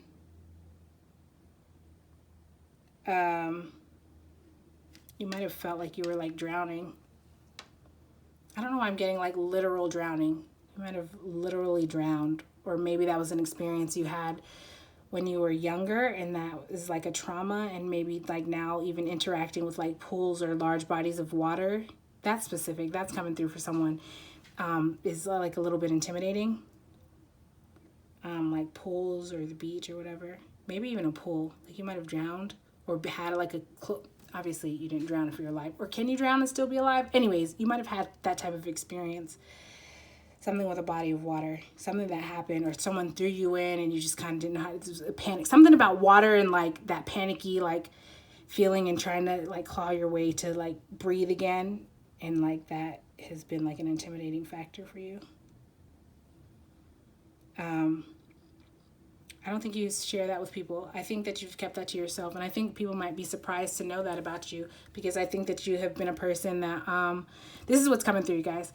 So this is, if this doesn't resonate, you know, leave it. But you might not have shown, like, you might have been like, nah, you know, I love the beach, I love the pool, whatever. And like, you might have engaged, but like if you were at the beach, for example, you might be a person that like only goes up to your knees. Or if you go to the pool, you might only stay like where you can stand, and the water doesn't come above, like, let's say your belly or something. Whatever, like, yeah. So anyways, if even that, you might, okay, it doesn't matter. So there's that. That's a side message. Hold on a second, guys. My throat feels so like, okay, so what is your personality powerhouse trait? I feel like something is missing. And even saying that sounds significant. I feel like something is missing. Do you feel like something is missing? I don't know. I feel like something is missing. But even that phrase, okay, so now I'm being drawn to this again. No matter how hard I try to run away from love at the end of the night, I need somebody who loves me naked, someone who never asks for love but knows how to take it. Are you that somebody who sees a wall and breaks it? Can you love me naked?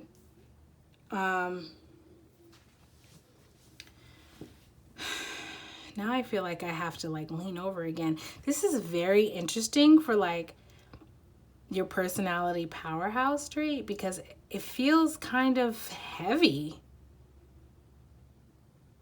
Okay, I see. So your personality powerhouse trait is your ability to overcome. And like not only your ability to overcome, but goddamn your ability to overcome and stay in this like joyful, easygoing energy. Like you've been through some shit pile too. Okay, and so like that whole drowning example, like people would probably not even know that.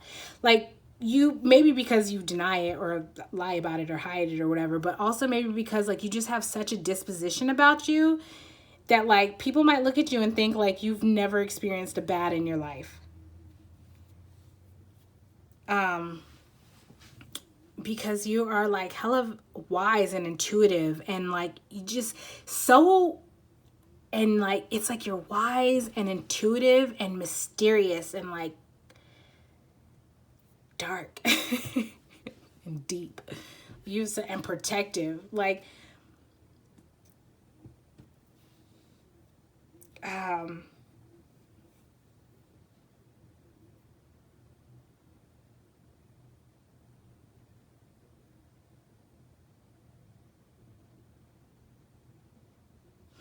I'm getting okay, I get it. So I was having a conversation with your people, your angels, your guides, your ancestors, and this is what's coming through. You're a goddamn powerhouse and you know it, and you know why. And yes, it's nice to have the validation and confirmation. So I'm going to sprinkle a little bit here and there, but the beginning of this message specifically pointed out people that were watching you, right? So because of that, I'm not going to go into details about what makes you a powerhouse energy because people are watching you with malicious intention, and it's like they don't need to know. You know. I'm going to give you a sprinkle here or there, but this message more so is about the fact that I think you already are aware, but if you're not, be cognizant of the fact that there are eyes on you, and continue to follow your intuition and move the way that you are guided by your people. By your people, I mean like your spirit guides, ancestors, angels, but also your trusted people. And I mean people that you know are 100% solid. I just heard that don't switch up. My throat chakra felt restricted because so what's coming through is like there may be a need to speak up about someone. Or sorry, that was accidental. So maybe speak up about someone, but what I was trying to say was like speak up and like reach out to someone. But something stopped, like my throat chakra feels blocked. It feels strange, like I don't know, something, I don't know what so there's that. That will mean something to whoever that's meant to mean something to. Excuse me, something is coming through about your eating habits.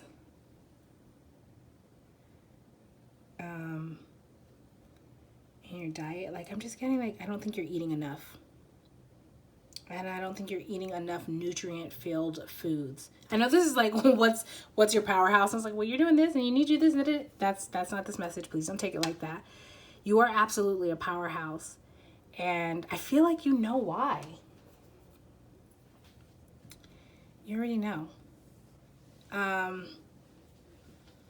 This is more so Spirit's really more so coming through, honestly, just to tell you, like, you know what you're doing. You're doing a great job. Continue to follow your intuition and keep moving high. This is more of like a reassurance, honestly. This is coming through. Like if you've been doubting yourself and you're like, I don't know, I feel like I'm not sure if I'm getting intuitive hits, or like I feel like I'm following my intuition, but it feels like maybe my guides, my people, my angels, my spirits, my spirit guides are my angels, ancestors, like maybe they're, I don't know. It's like, okay, so I'm just getting the message that like they're on the battlefield. So if it seems quiet, they're sending you intuitive hits. It's like continue to follow your intuition, connect with your higher self. Your ancestors are like your people, your guides, angels. They're on the battlefield right now on your behalf. This is that, yes! Okay, this is that protective energy. Remember how I was saying like that fire around you, like okay, so you might be in a space where it's like you're just kind of you're like, I'm hands off. You know what I mean? Like you guys got it. You guys meaning like your ancestors, your spiritual team, whoever that is. And now there's this ring of fire around you where anyone that wants to get close to you, if they don't have pure intentions, they are going to be singed up in that fire, or they're going to be purified. If they can manage to get through that fire, they're going to be purified before they can even get to you. They're on the battlefield. You know what I'm saying? Making sure, maintaining that fire to keep... Do you get what I feel like you get what I'm saying? You're being hella protected. So keep doing what you're doing, pile 2. Because you are a fucking powerhouse. And right now you might be guided. You might be a little bit... I feel like I need to be careful with what I say. You might be a little bit conflicted with how you are feeling and the guidance that you're getting. And you might feel like that feels misaligned with like the truth of who you are. It's not. It's not. It doesn't define who you are. It strengthens it, actually, is what's coming through. And pretty soon you'll be... This is what I'm hearing. Pretty soon you'll be reminded of exactly... Okay, I was going to say this differently, but this is how I'm hearing it. So pretty soon you're going to be reminded of who the fuck you are. And, excuse my French. That's how your people are talking to. Like pretty soon you're going to be reminded of who the F you are, and you're going to be able to like tap back into that and connect to that and express that. Right now you're being protected. And so that's how I feel like that's all I need to say. I don't want to give too much because your people, it's not even that I don't want to give too much. Your angels, I keep wanting to say your people, but your spirit team, like they are very protective of you. And so like that's all they're giving. He said that's all you need to know. So yeah, they are. Yo, I like your people. I like your people. I like your spirit team, your protectors, your ancestors, your guides, your angels, your divine team. I fuck with them. They're cool. So I know this is probably not what you were expecting. Maybe it wasn't. Maybe it was. I don't know. But either way, I hope you don't feel gypped out of a reading. But this is what I have for you, pile 2. This is what your people are so lovingly giving to you. And I feel like it honestly is for your best. It's for your protection, but I feel like you know what that message is, like that hit. So if it did, please let me know. If it didn't, I don't know. I'm sorry. I would say that maybe like continue to meditate and reach out to your own spirit team and get a little further clarification if you need to, or commune with them, build with them, you know, ask them for what it is that you need. At this time, because I certainly don't want to force a message. But either way, I want to thank you so much for joining and for being here, pile 2. I would appreciate if you did interact with this channel, like, comment, and subscribe. Hit that notification bell if you want to be alerted when I do upload new videos. That way you can see it when it comes through. I also appreciate interacting with you guys in the comments. Seriously, I love having conversations with you guys. So I hope you do as much as I do as well. Either way, thank you so much for being here, pile 2, and I hope to see you in another video. Bye.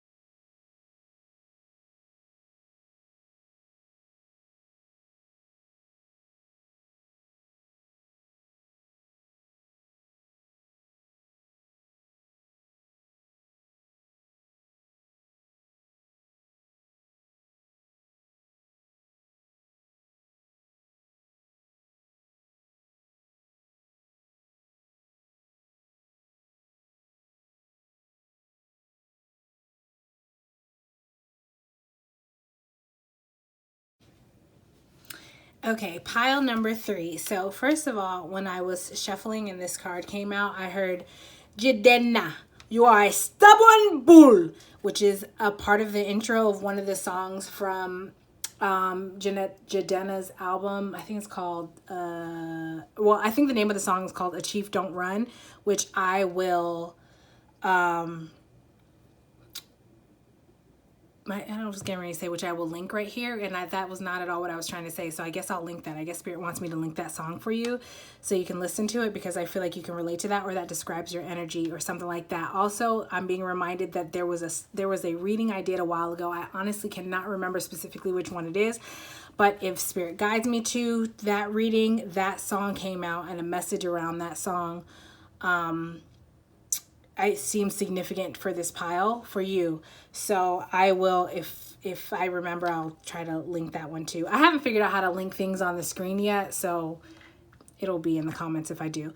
But or in the description. The other thing was this card that came out. When it came out, it flew off to the side. I don't know if you saw that, which this is also the card that came out in another pile, which is connecting me, which was a situation, and there was an outside energy that was off to the side that was coming in. The same thing is happening. This is that outside energy that's coming in. This is the energy that was pile 1, not the outside energy of pile 1. This is pile 1. So this situation is the flip-flop of that. So if you felt drawn to pile 1, feel free to watch that. If you want to watch it now because I mentioned it, feel free to do so. If not, if you don't feel drawn to it, don't force it. Okay, so now that I've gotten that out the way, the first thing that I feel drawn to is this song. So you have, I'm the type of guy that likes to roam around. I'm never in one place. I roam from town to town. And when I find myself falling for some girl, yeah, I hop right into that car of mine and drive around the world. This is The Wanderer by Dion. All right, the next thing I'm drawn to is Libra and Libra. You may or may not be one of these cards. It doesn't, one of these signs. It doesn't matter. It's about the energy of the card. Okay, I have here who they are: the cultivators of harmony, where you'll find them, seeing who can make each other laugh most. What you'll remember: they may not know what they're doing, but they look good doing it. Sorry, I read that so choppy because I wasn't reading. Like, I was reading, but I was also channeling, so that was weird. I almost said crazy. All right. Also, you have intolerant. So tapping into your energy right away, I just feel kind of like fast moving. Like I need to get these things out. Like I have a lot I need to say. Like I need to get these points out. Like, let me just quickly, okay, there's that. And then also, okay, there's that. And then also, okay, there's that. Like, it's that. It's like kind of quick energy. Like, you have so much to say and you want to get it all out, but you also need to make sure that you're like being clear and detailed and describing it. And like, oh, my heart just dropped. So maybe that's tapped on something, like something that I feel like you need to do. And if we're relating it back to this other pile, it's like a conversation, like something you need to say and address. And it's like you want to kind of hurry up and quickly do it. Not because it's not important, because it has to be done, but that it's like for you, that's not. I'm so drawn to this vampire. I think that's painful for you. I think it is fucking painful for you to have. Okay, so there's like accountability that needs to happen, where you would need to acknowledge some decisions that you've made.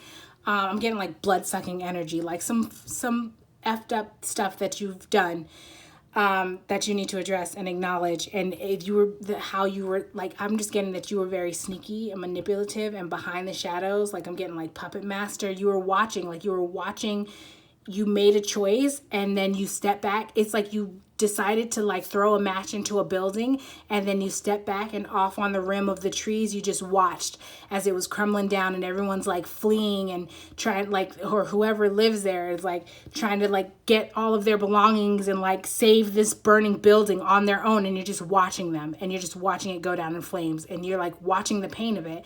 You did that, and now you need to acknowledge that because you want to like move forward to something. But that you having to do that, be accountable, and I'm hearing admit your faults. Like, actually, like, now it's like a list of them. It's like a list of shit that you have to run down of like, okay, of what you did, and you have to be accountable, and not just in the sense of like, all right, let me just go down this list just to go down this list. Like, it needs to be sincere. Why? Because you know that this other energy is a fucking bird. And if you listen to pile 1, what was coming through was like, this person has the ability to see shit, basically. Like, they have the ability to see the details and then pan out and see the bigger picture. And when in their ability to do that, it's like no nonsense. And you know that you can't come half-ass. You can't come with bullshit. Like, you need to be clear, direct, and sincere. And like, it's like, that's a pain for you. Not like it's a pain in my ass, but like, it is a painful thing for you. I don't know why I chuckle, but it's just, I don't know. It's like, I don't know. To me, that's funny. It's funny that it's like,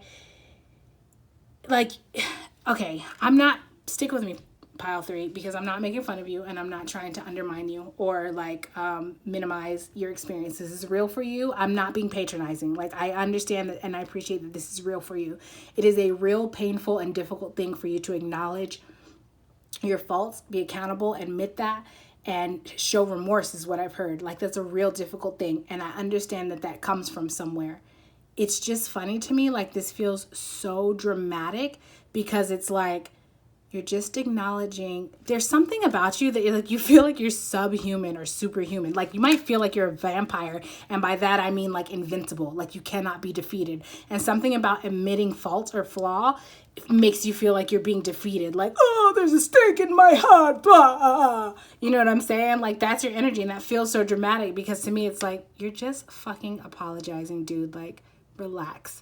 You're not dying. The sunlight hasn't hit you. There is no fucking stake in your chest. It's ketchup.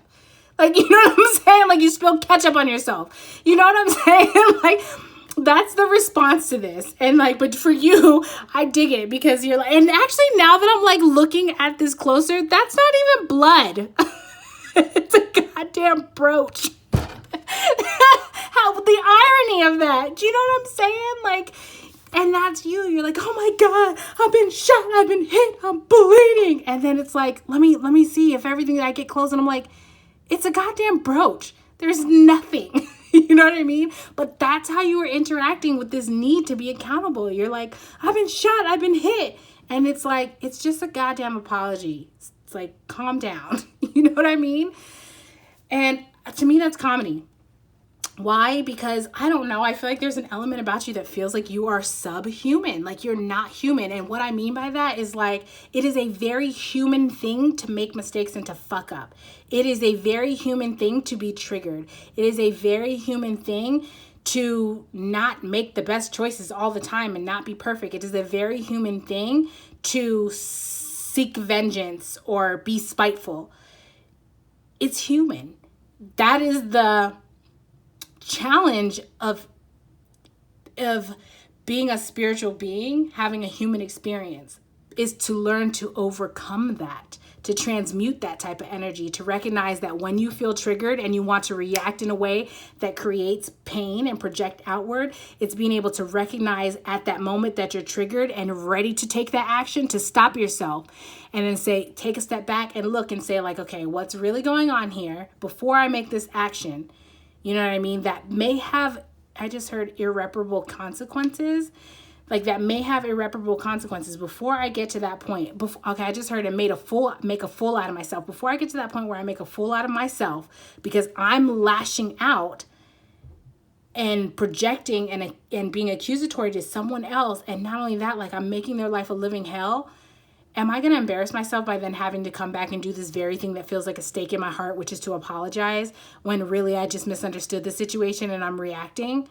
Like, when you can simplify it like that, do you know what I'm saying? Like, that's the journey of life. When you can simplify it by like that, you would see that like that's a subhuman thing. I don't know why I just said that. That's not what I was trying to say. Something else was coming. Sorry. It's a human thing to apologize. I feel like I jumbled up that whole message because a side note was coming through, which I've now lost. Yeah, there's something about like the clarity of this freaking picture. This is gonna Gadiyat blessings. This is number 10, which reduces to 1. So that might be significant to you, that number. But also 10 is the number of like completing a cycle. And it's like, oh, okay. So what okay. I'm assuming that we're going to get to what your powerhouse personality trait is, because this happened in pile 1 where it was like kind of depicted the situation and the other energy. And then we got to you. So hang in there, pile 3. We're going to get there. But something about like your ability to be able to ignore. What does this one say? Hunger. Dangerous. Something about like that's weird, because actually before I started your pile, did I say something about, was this pile? I don't know. Before I started your pile, I felt very hungry. It doesn't matter. So, it's like this, okay, let me back up. What I was saying was something about your ability to acknowledge your faults and be accountable and apologize for, I'm just getting the sense that you kind of like, I think you lured someone into a situation that they had no business being into. Like this third party situation, this outside energy, and they ended up being like, I don't actually want to say they ended up being the victim of it, but I think you thought that they were going to be the victim of it, or like they were going to end up in the position of being victimized, and like kind of like this, like you were going to watch them in pain. And maybe you did, but it's like, I don't think that you expected them to be this human bird that can like rise above and see things from perspective. And I mean, look how like this person bird is so elegant and poised and beautiful. It's serene, it's calming. Like I almost want to cry at the beauty of this bird and the energy that's coming off of it. It's forgiving. It's so forgiving. It's nurturing. It's like, this is unconditional love that I'm feeling off. There's like 2 moons in here. I'm just noticing for the first time. This card has 2 full moons. It's like this person's ability to release, I almost said release shit, but yeah, exactly. Like to release shit that doesn't serve, stuff that's just like no good. It's waste. This person's ability to release stuff is like, oh, I just heard immaculate. It is immaculate. Like they work through, I know this says harpy, but I keep looking at this and seeing like chaos and happy. It's like they can create like a happiness from chaos.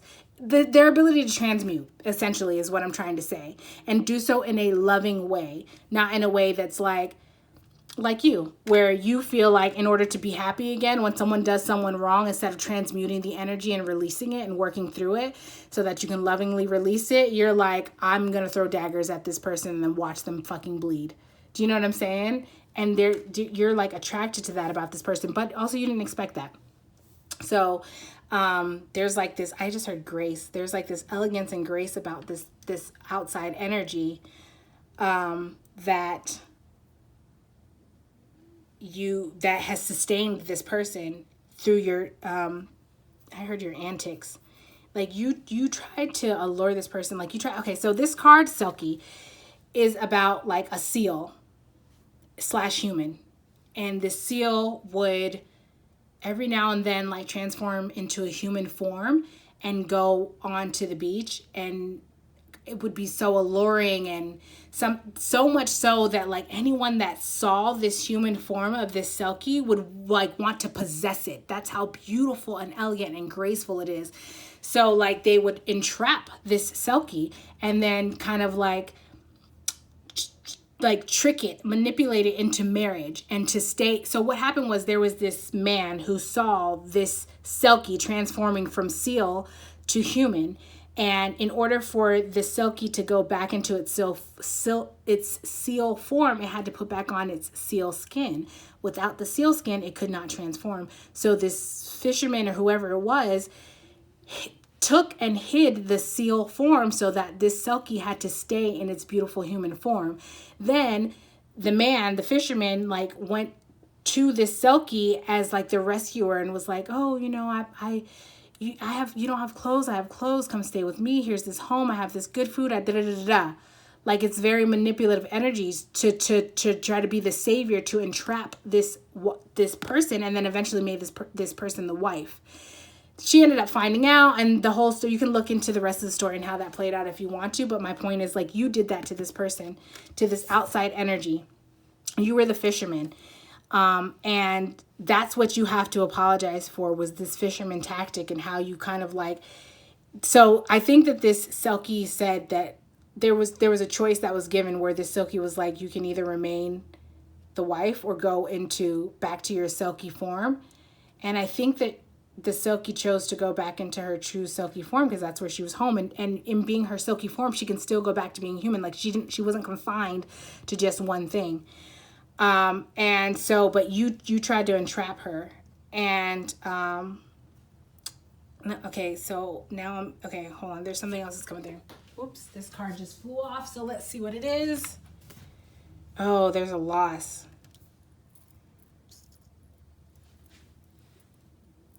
Okay, so now you're dealing with a loss. I just heard from Rihanna and Drake. I just heard the line Drake said, I don't know what the song is right now, but before I lose, I'm going to say the words when he's like, dealing with the heart that I didn't break. Oh, I'll be there for you. I should care for you. Da, da, da, da, da. It's like that is, what is the significance of that? I just heard dealing with the heart that I didn't break.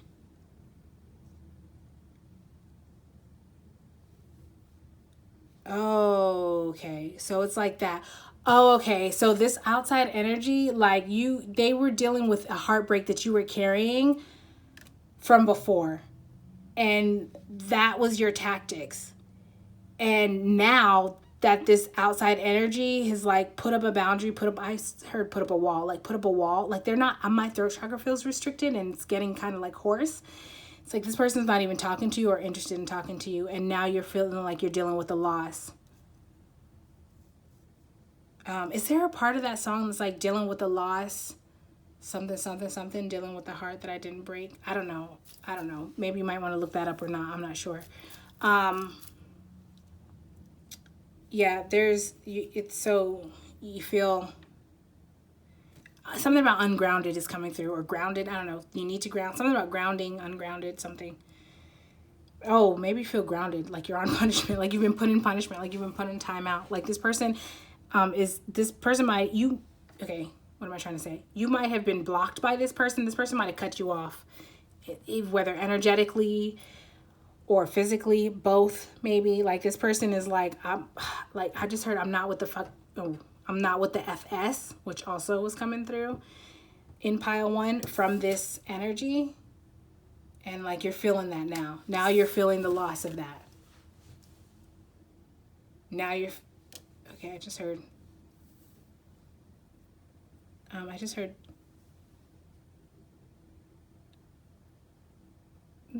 sorry, I'm hearing a song and I'm trying to, one second.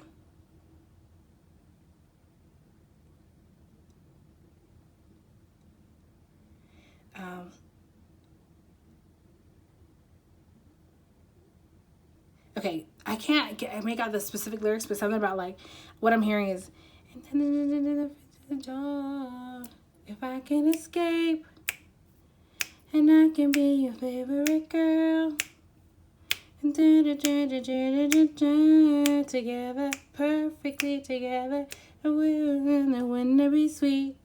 Ooh, that's Sweet Escape by Gwen Stefani. But the part of the song that I was hearing, was like about, I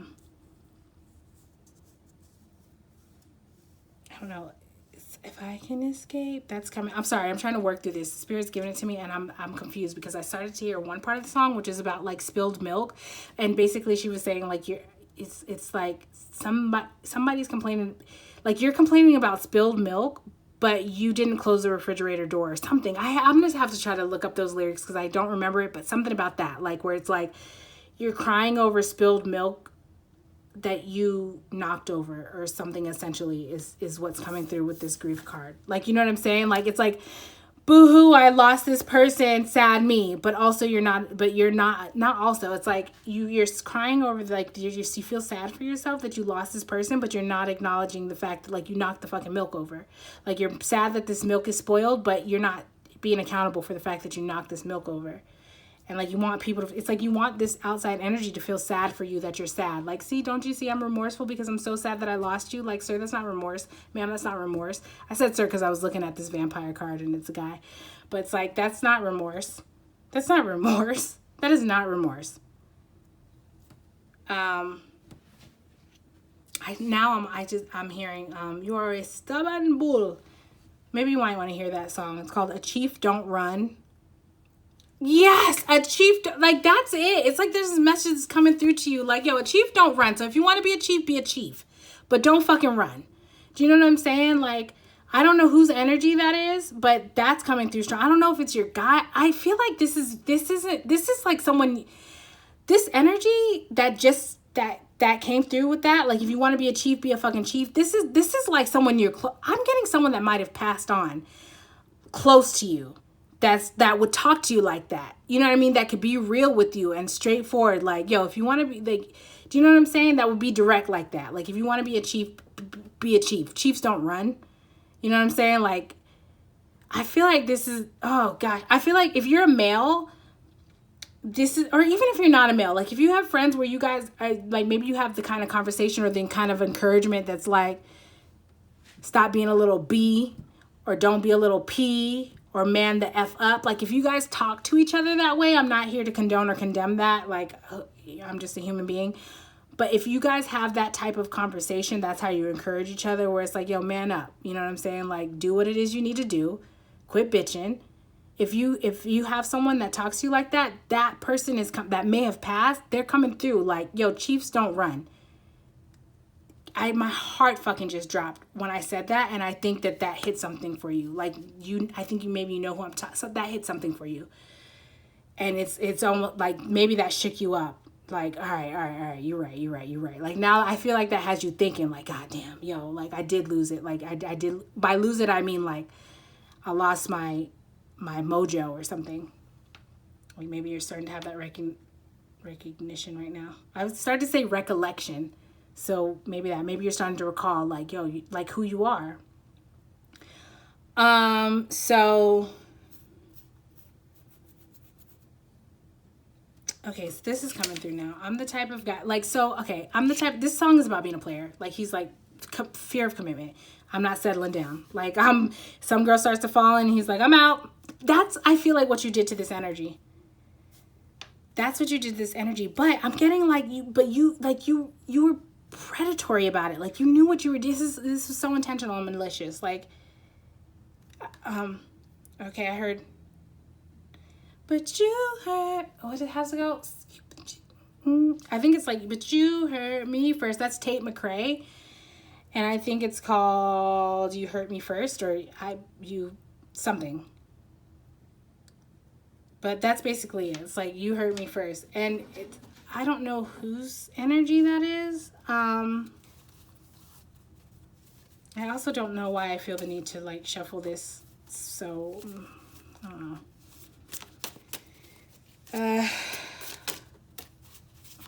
Yeah, Tate McRae, You Broke Me First. That's what I was hearing. And I don't know who's, maybe you felt like maybe you felt like this person broke you first. Like maybe you felt like this person, maybe that's, okay, so I feel like, all right, I keep on falling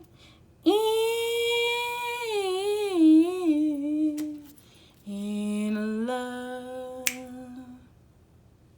with you.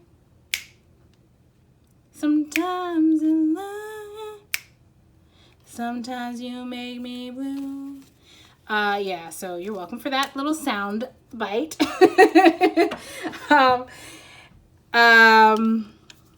Yeah, so that's what I heard. I feel like, so what I was saying was like, I feel like you might feel like that person hurt you first.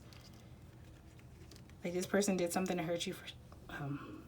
Or you, something about that. There's like there's like okay, so in pile one, there was a disconnect between like how the two of you should move forward. And in this one, it feels like there's a disconnect between like who did what first. And saying that to you right now in this very moment and hearing myself, that sounds so childish.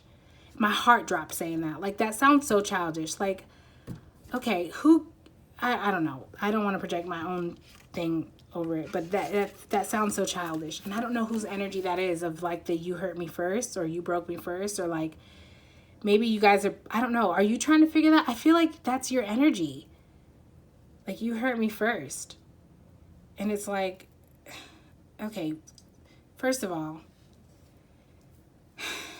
okay, fine. If that was the case, that's the case. But did you communicate that? Did you articulate that? Like, how does this person know? I don't know why I'm drawn to this, like this player energy. And then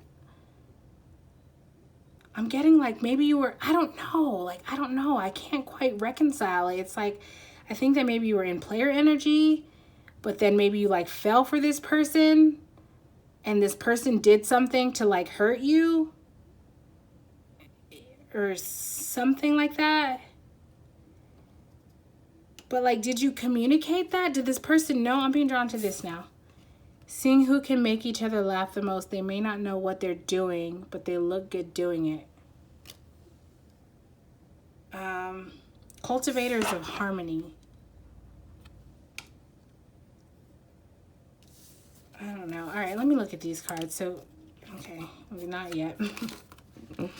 I take little stuff like that as like, that's how my angels communicate. Like the fact that I was getting ready to look at that because it doesn't matter. The fact that I was getting ready to look at that and that flipped out of my hand and flipped over, it was like, not yet. Why? Because there was something that was coming through here, and it was more, it's requiring a little more like energy, attention, effort to piece together this part of it than I really want to give right now. And so that's not cool because the message needs to be delivered. So shame on me, Aaliyah, which is all good.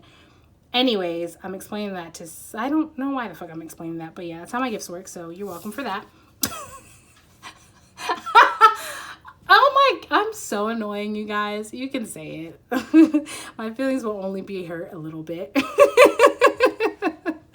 All right, anyways, I feel like there's a need. It's so heavy. I feel like both of you guys, okay, did that come through? Yeah, seeing who can make each other laugh the most. It's like there's like you guys both want that. You guys both want that. You guys both want harmony. But nobody's talking about like how they felt hurt. Nobody is talking about how they want to move forward. It's like, do you know what I mean? There's no attempt to move the energy. And honestly, I'm getting a lot of it on your part. Or look, let me be clear. It's not that. I feel like the way that you're trying to move the energy, like, is by going around the situation. That came through in pile 1 also. Yeah, like there's an obstacle there for a reason, and you're trying to like dig the hole to get under it, and you're trying to go around, but the walls are too long, and you want to jump over, but it's too high, and it's like there's a reason that wall is there. Acknowledge that wall. I'm seeing someone just like open sesame. You know what I'm saying? It's like that. Like you need to address the wall, acknowledge the wall, commune with the wall. Understand the wall. Figure out how to build a relationship. How do you get the wall to open? You know what I mean? Are you going to try to chisel it down? No, that's not going to work. Are you going to try to like bulldoze through it? It's too reinforced. It's not, you're going to hurt yourself more than you hurt the wall. Like, are you going to try to climb over it? You can't. It's too high. It'd be like climbing Mount Everest. You want to dig beneath it? You'll be in China before you get underneath that wall. You want to go around it? You'll travel the world before you go around that wall. Like, do you know what I'm saying? It's like build a relationship with the wall so you can understand what you need to do to, I was about to say, like, separate the Red Seas, which also, that is coming through. Oh my gosh. Pile 3, let me tell you something. You are very physically attracted to this outside energy. And I feel like this outside energy is also physically attracted to you. And it's like it's crazy because you guys want the same thing, but your mere inability to acknowledge what you did and just have a conversation that gives this person, like, I heard credibility, that gives this person credibility. What, you know what I'm saying? Like, for whatever, that gives this person credibility. I feel like you'll know what that means. Like, you're the holdup. You're what's keeping this. I keep being drawn to this again now. I'm the type of guy that likes to roam around. I'm never in one place. I roam from town to town. And when I find myself a fallen for some girl, yeah, I hop right into that car of mine and drive around the world. Every time I see, so I keep getting like Alicia Keys, Fallen. Maybe you want to listen to that song. That might be a reminder. I don't know. I keep on falling. It's like you can't not fall. You can't not. Like, I think you might have tried to not be, like, I don't know. I think you might have tried, I don't know, okay. Or maybe you haven't, I don't know. But I'm just getting like, it's like no matter what, this love will not go away. This little reindeer in the back is like standing out to me. And for some reason, like, that just makes me want to like cry. I don't know. Okay, hold on. Let me figure out what's going on. It's like, this makes me want to cry. Do you hear my voice? How it's like cracking? I don't know. This like on the outside, he doesn't look, he doesn't look sad. it's like this person is on the outside, like looking at this person with a blessing, and it's like they're not beggar, they're not like, it's like there's this it's like this. Anybody might look at that situation and be like, oh my God, I feel so sad for that person because they're just on the outskirts, and maybe assume that he's hungry and da-da-da, whatever. But it's like, there's this like quiet faithfulness, patience, humility, humbleness is what I heard about this pair. There's a certainty. Like, I don't have to do the I don't have to put on a show and put my hand and beg. I think that came out in pile 1 too. Like, I don't have to like have this beggar energy. Like, there's this like certainty. I just know like this person has all of this fish and that huge one. Like, I just know that this person is going to look up and note that. Even saying it like that, I feel like that doesn't sound right. But it's like this, there's this trust that this person knows, like this person is abundant and we're all connected. I don't know how to describe it. It's just like this person knows they're going to get a fish. And like most people might look at this person as like sad and be like, oh my God, like poor person or whatever. And he's just like, oh, thanks. It's going to be fine. I don't know. People might look at that person as like delusional too. And I don't know who that is. I don't know if that's you. I don't know who's who in this situation. I don't know if it's that person, if the outside energy, I don't know who's who, and I don't know who's who. So, okay, these cards came out. I actually don't even feel like I want to look at these anymore, but I think I've already actually hit on this, to be honest with you. But if you're curious, it's the 8 of Cups in reverse, the Justice card, and the 10 of Swords in reverse. Or 8 of Swords, sorry. It's wild that you have 2 8 cards in reverse. I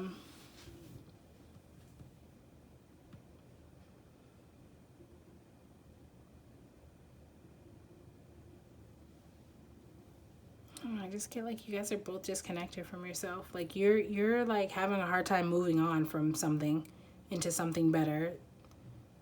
The other, or it's one of you guys is having a hard time moving on from something into something better. The other person is having a hard time like moving out of this like mental torment. And it's so wild because it's like you guys are each other's remedy. You guys are each other's balance. You guys are each other's like justice. But it's just like the sword is on this side. So it's like you are not communicating what you need to communicate. This scale is on this side. So it's like this person is not is giving too much to the situation, or has given too much to the situation, which was coming through in pile 1 also. So it's like, I don't know, something like maybe this, because I'm looking about seeing like how many swords are around this person. And it's like this person, I think, has maybe 8 separate times tried to reach out to you and communicate something to you. And like in a fair way, but it like didn't happen. And then like I don't know, when I see the sword up, I don't know why I'm getting like halted energy with his hand up and that sword, like halted energy. And it's like, you stop yourself from saying something. And it's something about like cups, 8, like emotions, like 8, I don't know. It's like there's like, I don't know, something about emotion or expression of emotion 8 times. 8, something with 8 for you relating to this emotions with this other, I don't know.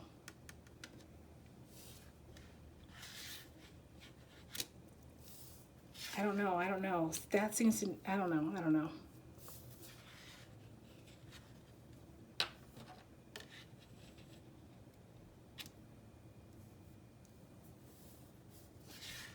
Getting like, okay, it doesn't matter.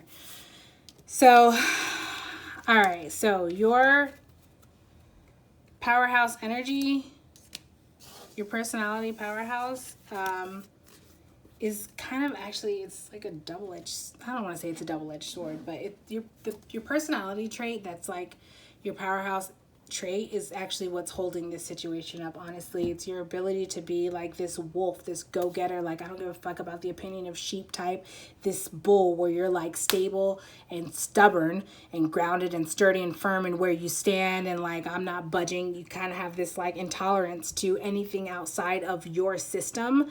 And that is like, that works for you when it works for you, but your inability to recognize when that stance doesn't work for you is what's holding up this situation. And actually it's no accident that I put my hand on this blessings card when I said that, because it's like, it's also holding up your blessings, your blessing of this person, also the blessings that come from being in union with this person, the blessings that come from being accountable. It's like, you can't even imagine how all these blessings are going to be able to unfold. And I'm not going to tell you, Spirit's not going to tell you what it is, because it's like, you need to have the power. You need to have the upper hand. It's like, you're so firm in saying like, well, you need to show me what it is first before I did. And it's like, homie, you haven't given shit. What makes you think that I am obligated to give you anything or to prove anything to you? I'm spirit. You know what I'm saying? You are a spirit. Yes, we're connected. Yes, but you're having a human experience. Like, you're engaging with your guidance system, your spiritual system, the source, God, universe, whatever, as if you're owed something. This is your journey. You picked it. Not just where you are in life, but like your entire soul's experience that you've had in this lifetime on this earth. You picked that. You designed that. Do you know what I'm saying? And so now you're like, you're not happy with that experience, and you feel like the universe owes you something. And you're stubborn in that. And it's like, you need to learn when that's beneficial and when to let that rock. Because it ends up just hurting you. Like, you're missing out. Like, you're experiencing this pain and you're not accessing these blessings because you can't trust, and then you think it's you think it's like source, divine, God, angels, spirits. You think it's somebody else's, a higher power. You think it's someone else's responsibility to prove to you that you should trust before you start to trust. And that's not to invalidate like you. Whatever experiences have led you to not trusting, those experiences happen. They're valid. I can't take that away, and nor would I want to take that away, but be accountable for yourself. What effort have you put into yourself in being able to rise above that, to be able to transmute that energy, to be able to learn to trust, or to be able to discern who you should trust and who you shouldn't trust, why you should trust and why you shouldn't trust? Are you blindly distrustful because that's what you were taught and that's how you were raised? Do you even know why you're distrustful? Do you know what I'm saying? Like, has someone painted all of these experiences to you in a way that makes it feel like you were being done wrong against, when really that wasn't the case? And whoever painted that picture to you, they were just projecting their own experiences. Do you get what I'm saying?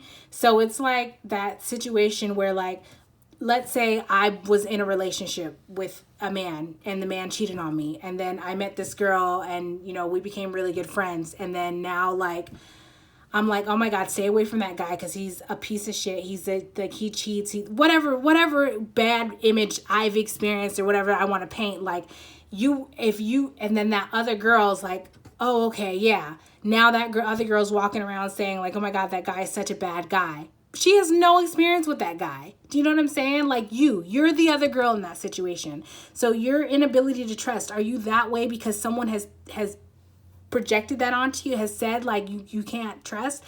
Not to say you didn't have experiences to support that, but it's like, take a step back and see like what experiences did you like. It's kind of like energy of like, what came first, the chicken or the egg? Like, did you learn to become distrustful? And so now because of that, you're looking at all of these situations as if you can't trust. And so because you're presenting yourself in that demeanor where you can't trust people, now people are putting up their guard. And then you're like, aha, you put your guard up. I knew there was a reason not to trust you. But it's like, homie, you came at me in full on goddamn metal armor. Why the hell do you think I would expose my flesh? If you're going to run, I'm fucking running too. What we running from? You know what I'm saying? Like, that's the other person's energy. Meanwhile, you're like, no, but you put up your armor. Homie, you approach me with armor. Like, do you get what I'm saying? So yeah, so there's a message of that, and like that's how you're interacting with this higher power, this higher source, your angels, your guides, where you're like distrustful and you feel like people should prove to you why they're trustworthy. Meanwhile, you're walking around with it's like maybe if you tried being a little more vulnerable and taking off your armor, you don't have to fully expose yourself, but like, is it necessary that you walk around in metal armor? Do you know what I'm saying? Keep a fucking chest plate, a chest, whatever it's called, a vest. You know what I mean? Like, at least take your something, expose your arm, like something. Show some sort of effort in that direction. Like, now I'm being brought to like the mustard seed. Like, all you need to have is the. Have you guys? Okay, stand by.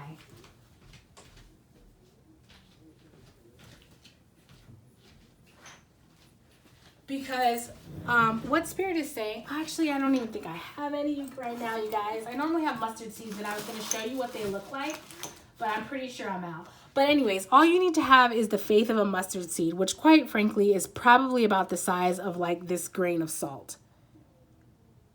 And that might sound like, I don't know if that's in focus or not. Is it? Like, is that in focus?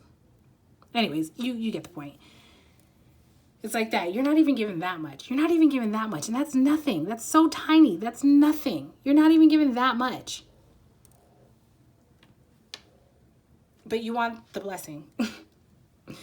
I don't know. I don't mean to laugh at you. So anyway, so it's like, yes, this is your powerhouse, is your ability to, your personality powerhouse trait is this stubbornness, this ability to stand firm and like kind of have this like, I say predatory, and I don't mean that in like a, any energy can be used for good or for evil.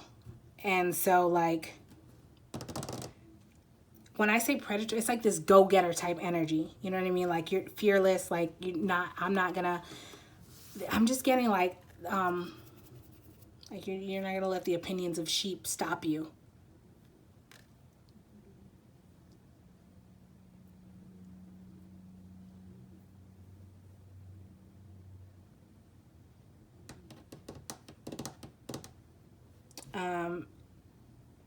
So that's your powerhouse. Sorry, so that's your personality powerhouse trait, and that can work for you. And I think that it has in the past. Like in general, I think that it does normally work well for you. I think you do a really good job of navigating it, but Spirit's saying that's not the approach for this situation or this energy. That's not a beneficial approach. Not for this specific, like the initiation of it. Like this, that may be beneficial towards this energy at some point, but like not now. Not the way that you're looking at it, not the way that you're interacting. This stubbornness, like that's not gonna get you to what you want. So boy, what a reading. So that's what I have for you, pile 3. I hope that something here resonated. I'm sorry if any of that came out pretty aggressively. I gotta stop. I don't know. When I say I'm sorry, I mean like I hope that you don't take it from me, Aaliyah, and you know, condemn me. If you choose to, that's your choice. But I hope that you understand that I'm a channel. And so when these messages come through this way, it's coming through spirit. And because I honor the divine, I try to deliver it in a way. I deliver it the way that they give it because I specifically set the intention that they deliver it to me in the way that I can channel it, that you need to hear it in order for it to affect the most amount of change for your highest good and your growth within you. Does that make sense? That's so long-winded. But yeah, so I hope that that was helpful. I hope that that did come through, and I hope that you were able to get the root, the seeds of the message there, and maybe not be so distracted by the tone that the message was delivered, because it's all with love either way. So that's what I have for you, pile 3. If this message did resonate, please like, comment, and subscribe. If it didn't, it's all good. Maybe you'll be back and try another video in the future. If not, I wouldn't be mad at you either. I thank you so much for contributing your energy and for being here with me today. I hope to see you in a future video. Bye, pile 3.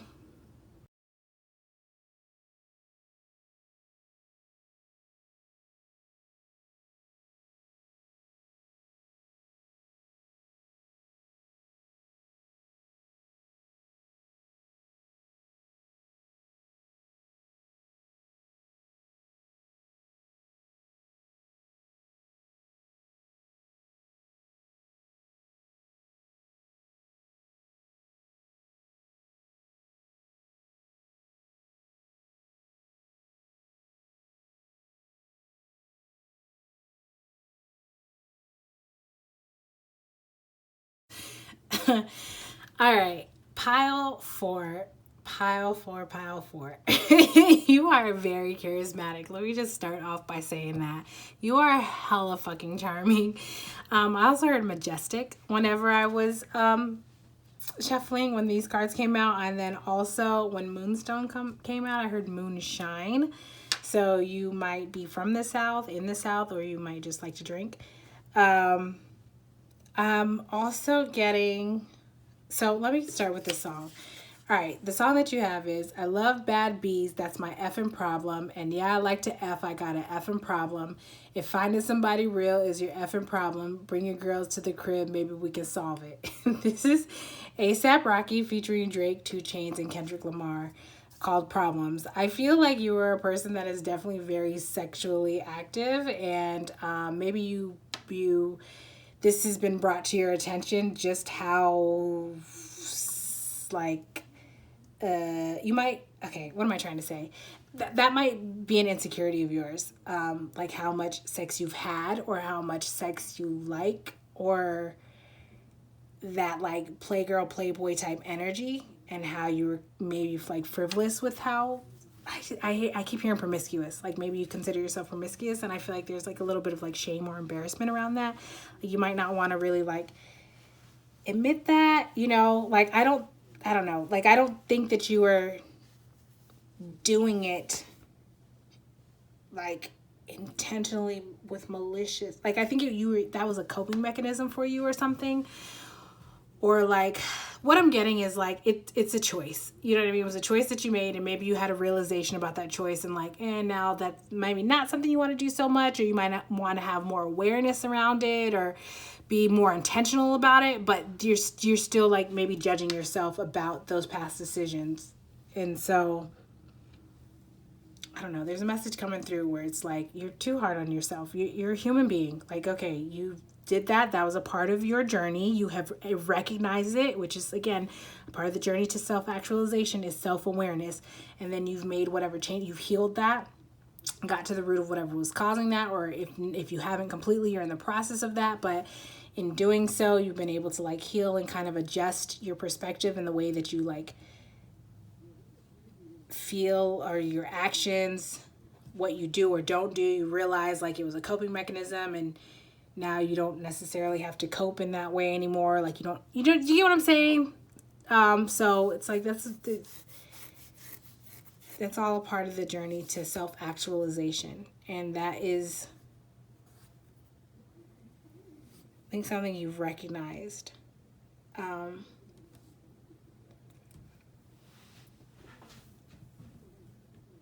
just feel like it's like you've,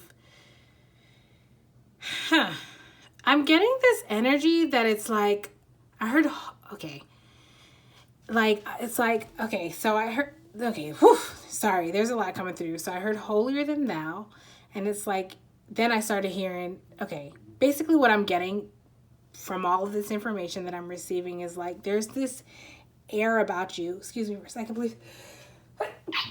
Ooh, excuse me, hold on.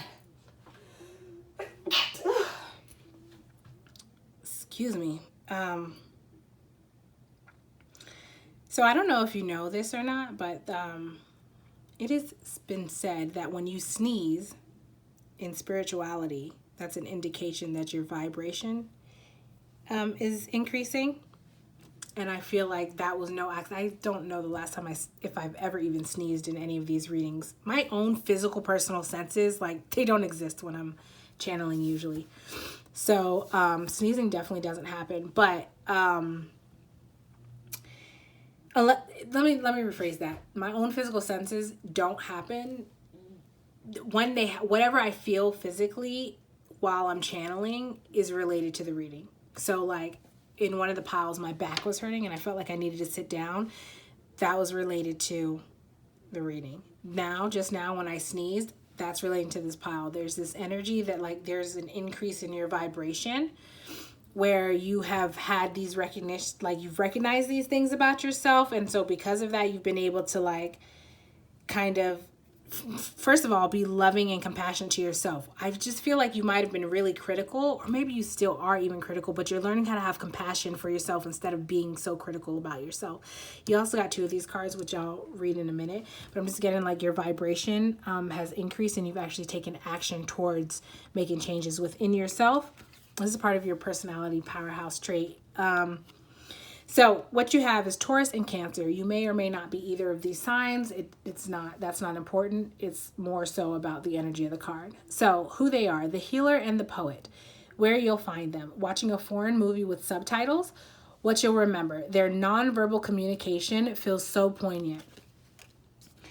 You might be a person that like communicates through physical touch, like you like body language is a significant language. I heard love language is a love language of yours. Physical touch might be a love language of yours.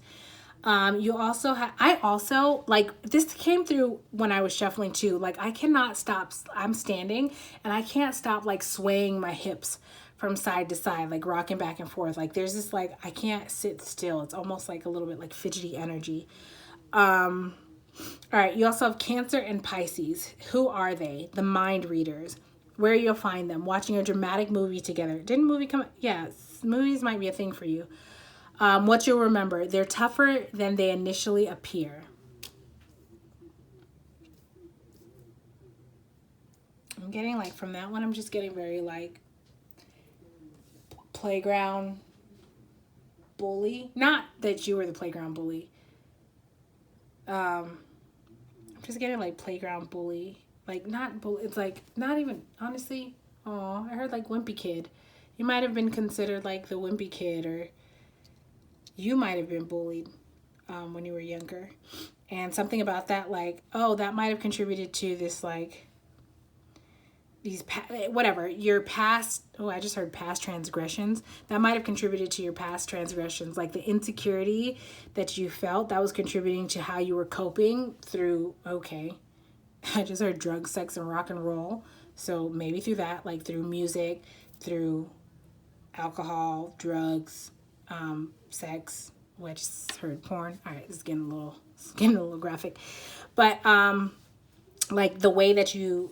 So that was of the past, and you're recognizing, excuse me, I'm sorry. It's like you're right. Oh, okay. You might have actually also like, what do you like snort coke? Is that a thing? Yeah, you might have done that, experimented with that, or had like an addiction with that.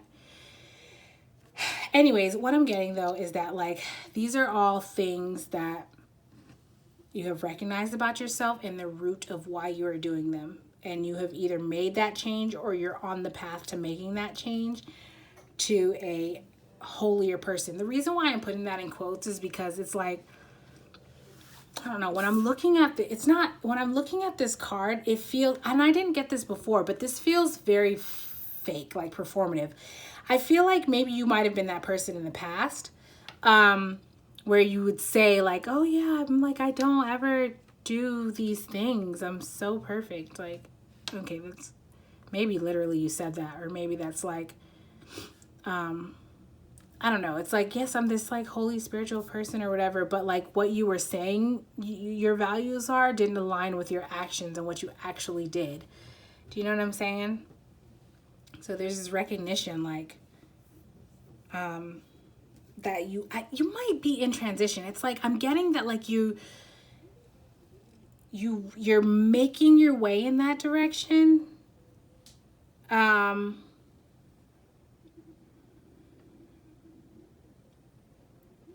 don't know, something about like what your speech, what you're talking about. I just heard how like hoarse and crackly my voice sounded just a minute ago, and even now, honestly. I think you were a person that did a lot of talking. Like, yeah, I represent this, I stand for that, I'm an advocate of this, and da-da-da-da, but you didn't, like, back up what you were talking about. I heard, like, walk the walk, talk the talk. It's like that. Like, you talk the talk, but you didn't walk the walk in the past. And now you're, like, putting your efforts and energy into walking the walk. Like, actually committing yourself to healing yourself to be able to heal others. Towards healing in general. And what I'm getting from that is, like, healing yourself, even if that means acknowledging where you were toxic or where you messed up or where your bad habits created conflict and turmoil, I heard dismay in other people, and acknowledging that, like giving people the space and being healing in that way, and being accountable, basically saying like, yeah, I'm not making excuses. I did this. I was this person. You know what I'm saying? Like that was effed up. Like if you care to, hear any more about it, this is what I was experiencing and this is what led to that. If you don't want to hear about it and you just want to tell me, how that impacted you, I'll listen. It's like that. Like it's like you're taking steps to be accountable. Not accountable is not the word. It's like you're taking steps to, I don't know, make amends in whatever way, in a healthy way, in a way that like you've had time to see your ways. And so now it's like, what am I trying to say? This feels like a 12-step program. And one of those steps is like making amends. Did I say that just now? Is making amends and being able to go to people and kind of giving them the space to say their, like their piece. And, or giving you the opportunity to say like, hey, I know I did this thing to you, blah, blah, blah, blah. This is giving me 12 steps program. So you might actually like have suffered. I'm getting like a lot hardcore like addiction energy. So you might have actually like seriously been addicted and you've been able to work through where those addictions came from and work your way towards seeing things from a bigger picture, a higher perspective, and seeing the beauty within you, honestly, like seeing how you're magical and how you're able to transform yourself, your situation, and also like being able to connect with your emotions, and how connecting with your emotion, it's like there's this like it's empowering for you. Like you're recognizing that like suppressing your emotion was keeping you in this fucking turmoil and this darkness. Oh my gosh, this is reminding me of this quote that I came across a couple years ago that I loved, that was like basically along the lines of something that said what is it? It's like lies and something is at the core of substance abuse and addiction or something like that. And the best way out is to like truth is the best way to break away from substance addiction. That's such a generalization, but I will add a excerpt. I'll add like the quote on the screen here so you can see exactly what it is. But that's what this is reminding me of, where it's like you've learned to be, this is your superpower. You've been able to tap in and have like compassion with yourself, gentleness, nurture yourself. You might have been having to reparent yourself and recognize like why you had these addictions in the first place, instead of like trying to hide that or crucify yourself for having these addictions.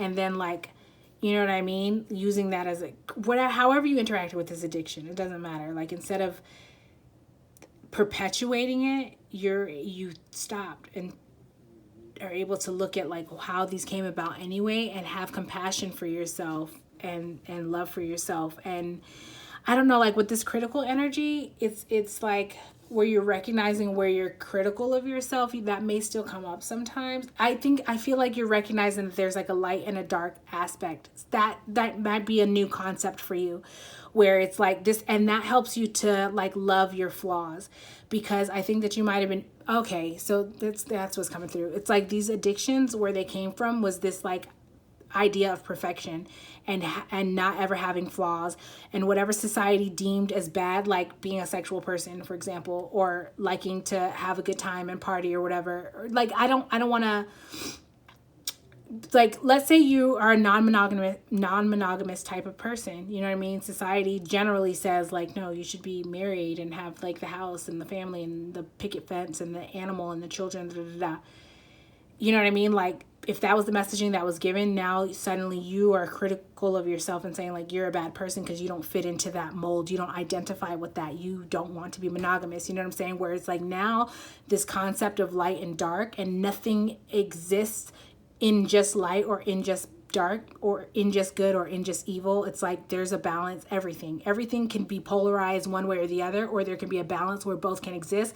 This new concept was recently, I feel like you recently discovered this or introduced to you, and that is allowing you to look at yourself with more compassion and be like, okay, it's okay if this exists. Like, I'm not being abusive with it. It's recognizing that, like understanding what your balance is and when it's pulling too hard in one polarity or the other, and when that's becoming that's going to lead you back into coping. Do you know what I'm saying? There's and like and like being able to forgive yourself for how you like treated yourself, or how you were like mean to yourself, and how it's like something happened, and in order to deal with this and I don't want to minimize what happened, because it was a big fucking deal. It was traumatic. I see you, I feel you. I don't even want to go into details because it feels very personal, and I respect that. I appreciate our humanness and our vulnerabilities, and I can sense that this specific thing that happened, that's not an open forum discussion. Do you know what I'm saying? That's a more personal one-on-one interaction type of discussion. If you feel that like you want to articulate that in the comments, feel free. I don't want to like put any holds on you. I just don't know if you want to outwardly express that, and so I'm not going to. But what I can see is what happened was not this. It's a heavy fucking thing. So I think anybody that's had a human experience and understands that when something happens and they have nowhere to go to show them how to navigate that, they have to learn how to do it. And oftentimes they end up coping in unhealthy ways because the pain and the trauma of and the stress of what has happened is so great that all they want to do is numb that. I understand that. I can relate to that. So in that element, I can see, how this may have led to an addiction. With that being said, I feel like you are having compassion for yourself to understand that, like, instead of crucifying yourself for having these addictions or trying to justify it or hide it or whatever, you can have compassion and say, like, I see why I was led here. But now that I can get to the root of the issue and really work through that and heal that and rephrase how I see myself because of this situation, all of these lies that I was telling myself about being a bad person or being wrong or however I contributed to whatever it is, it's like now I can start to reframe that and see the truth of who I am. And then when I'm able to do that, I can let go of this, I heard like resentment and anger. And because I can release that emotion, that energy, I can now, okay, I was going to say fall, but I heard like float back and like float into peace. And because I'm now tapping into this energy of like flow and peace, joy, I'm noticing like the confidence, I'm noticing like the heart, like joy and love. I'm noticing like the colors, of this card, which is like yellow and green and then blues, which has to do with your ability to speak up about a situation, your confidence, your heart chakra, and then also the white of this, like that purity, like connecting to your innocence again. Of your childhood, of your childlike self, and being able to express that. Once you're able to tap back into that, that allows you to release these, you no longer need these coping mechanisms, these addictions, because you don't have to numb this thing anymore. You've been able to look at it head on and see what it is, kind of like make sense of it. And I'm getting, like compartmentalize it, you know what I'm saying? And like, whatever blame you took on from that situation that was not yours to take on in the first place, you've given that back. You know what I'm saying? And now there's nothing that you have. I don't want to say nothing, but it's not so present or so intense that you have to numb it anymore. And when you find yourself getting to that point, like you're learning yourself and like what your limits are, your thresholds are, your triggers are, what you can expose yourself to or not, working through the things that you're still having a hard time exposing yourself to, that type of stuff. It's like learning to speak up, the throat chakra. I'm hearing like learning to speak up as a big thing, like of your boundary. And that seems like very intuitive and wise. It's like you've connected with your internal guidance system or your angels and your guides to give you that nudge, that pull in your energy to speak up when you instead of waiting and then someone pushes and pushes and pushes and pushes on your boundary and then you lash out instead of getting to that point. Like when you start to feel any type of abrasion or friction in your energy, that's like a discomfort. You're like, whoa, we need to stop this. And how, in whatever way that you say that, but there's, instead of allowing people to just kind of push until you snap, you say like, nope, that's a boundary. You're pushing up against it. So you need to back up off that. You know what I'm saying? Or I cannot be responsible for what may happen after that because I will not be in my own right. I won't be in my own right mind because I would be in a post-traumatic state. Do you get what I'm saying? Not to make excuses for your behavior, but it's like you're recognizing you're recognizing you are practicing boundaries and speaking and being able to assert yourself in that way and unapologetically, which good for you. Like, I feel like you recognize that it's not a crime to say, no, I won't do that. No, I won't be spoken to in that way. No, you cannot cross this boundary. No, I don't like that. No, this will not happen, whatever. Or yes, I will do this thing. Yes, it is okay that I am this person. Yes, I will. Yes, I do enjoy this. Or yes, I whatever it is, like you, to be able to speak up on you, or to, like, even if it's to confidently say like, I don't know. I have no idea, and that's okay. I'm okay with not knowing because I know that this feels good. And although the details of it may not make sense to me right now, this feels like the right thing for me, the direction I need to go, the path. You're learning yourself. And that is a fucking huge deal. That is your personality superpower right now, Power 4. That's amazing. It's like so to be clear, that trait is you being able, it's stepping into your power. That's what this is giving me. Like, you have been able to overcome obstacles and transmute energy, low vibrational energy, and to put that back out into a higher vibrational energy. And you're enveloping that in your own energetic system, in your own body, with how you relate to yourself. And therefore that's what's being projected out, and that's what's being shown out to other people. This is fucking incredible. Like, I want to cry and give you a hug all at the same time because I feel so fucking proud. This is not an easy thing that you're doing. It is not. Let me be clear. Let me be crystal clear. This is not an easy thing that you have done, Pile 4. And God damn it if you didn't do this shit beautifully. That doesn't mean that there wasn't any tears or any frustration or any resistance, but you fucking got through it, and God damn it, you did it. Like, you did it. And the thing about it is, you're not perfect, but you finally are at a point where you can say, it's okay.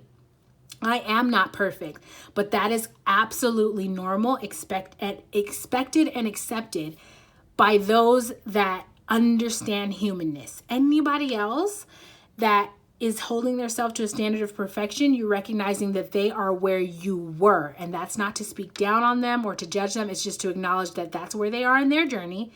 And they're not going to be able to relate to where you are, because it goes back to this same example that I give time and time again to my friends and family, where so the quote that inspires this example is, you can only meet a person as deeply as they have met themselves. So if on this journey of life, there are 10 phases, let's say, and you're at phase 7, which is in this healed energy, right? Someone else that is still living in this idea of perfectionism, they may be at phase 5. So you cannot talk to them. You can, but it's not going to be a productive conversation to talk to them about levels 6 and 7 unless they come to you with questions and curiosity, not in a judgmental way, but because they've reached a point where they want to grow and evolve, and they see that you've been able to do it, and so they want to ask your opinion. But if you're trying to force and have a conversation of phases 6 and 7 to someone who's still in phase 5 before they're ready, I feel like you're going to be doing yourself a disservice and be disappointed. But the thing is, where you are in your journey, I think you recognize that you can't force that on other people. Like, when they're ready, they'll come, and that'll be that. And if not, it's cool. That's not your responsibility. Your responsibility is to yourself. And owning that, and that is not an easy thing. That's not even an easy thing to recognize, how we are separate from others, but how we're also still connected to everyone. That's a fucking difficult, from my perspective, that's a fucking difficult thing to grasp your mind around. That we are separate from everyone. Like, we're separate in the sense that we're not responsible for anyone else, not even our children. To a degree, that's a whole nother side topic. If you get what I'm saying, like, let me know down in the comments. But like, our children are their own people. That's what I mean by that. So we offer whatever guidance we can, and ultimately they're going to be who they're going to be because like we did, they have picked their own journey for this lifetime as well. And I'm going off on a side tangent, so please bear with me. I apologize. My point in saying that is to recognize how we're separate but also connected is such a paradoxical point that could be a mind fuck. You know what I'm saying? Because when we are able to recognize how we are all connected, how we're all one, and how we all share experiences, even if we don't share the same experiences, do you get what I'm saying? That's how we can find compassion and forgiveness for other people. But then to also recognize how we're separate is how we are able to establish boundaries and not allow other people to push past, and recognize everyone where they are in their journey and interact with that instead of projecting or forcing them to interact with where we are in our journey. And like trying to like paste over our like seeing people through our own lens. Like we feel that they should fit this mold that we are in. Do you get what I'm saying? I hope that's clear. But so yeah, I'm sorry for that little, let me get down off my soapbox. I didn't mean to like get all preachy. This is probably stuff that you are aware of now or that you have worked on, or maybe that's new information, either way, but I feel like you are more receptive to hearing this than you might have been in the past. And that's fucking phenomenal. Honestly, that's really incredible. I cannot say that enough. This is not an easy journey, and this is not an easy point of the journey to get to, and you fucking did it. Pile 4. So that is what I have for you. That is your personality powerhouse super trait, which is fucking magnificent. And I start to say magnetic, which is no accident, because in this energy, you can now start to magnetize the things of your truest desires of your heart that's in alignment with your soul, these blessings to you, and that's incredible. Thank you so much for sharing your energy and for being here, Pile 4. I sincerely hope that you felt seen, heard, and loved above all else, because you are, and I hope that you come back and visit this channel again soon, if for no other reason than to just share your energy with me, please and thank you. If this did resonate, please comment, like, subscribe, do all the things, hit the notification if you want to be alerted upon upload whenever I do get new videos. Otherwise, I hope to see you in a future video. Thank you, Pile 4. Bye.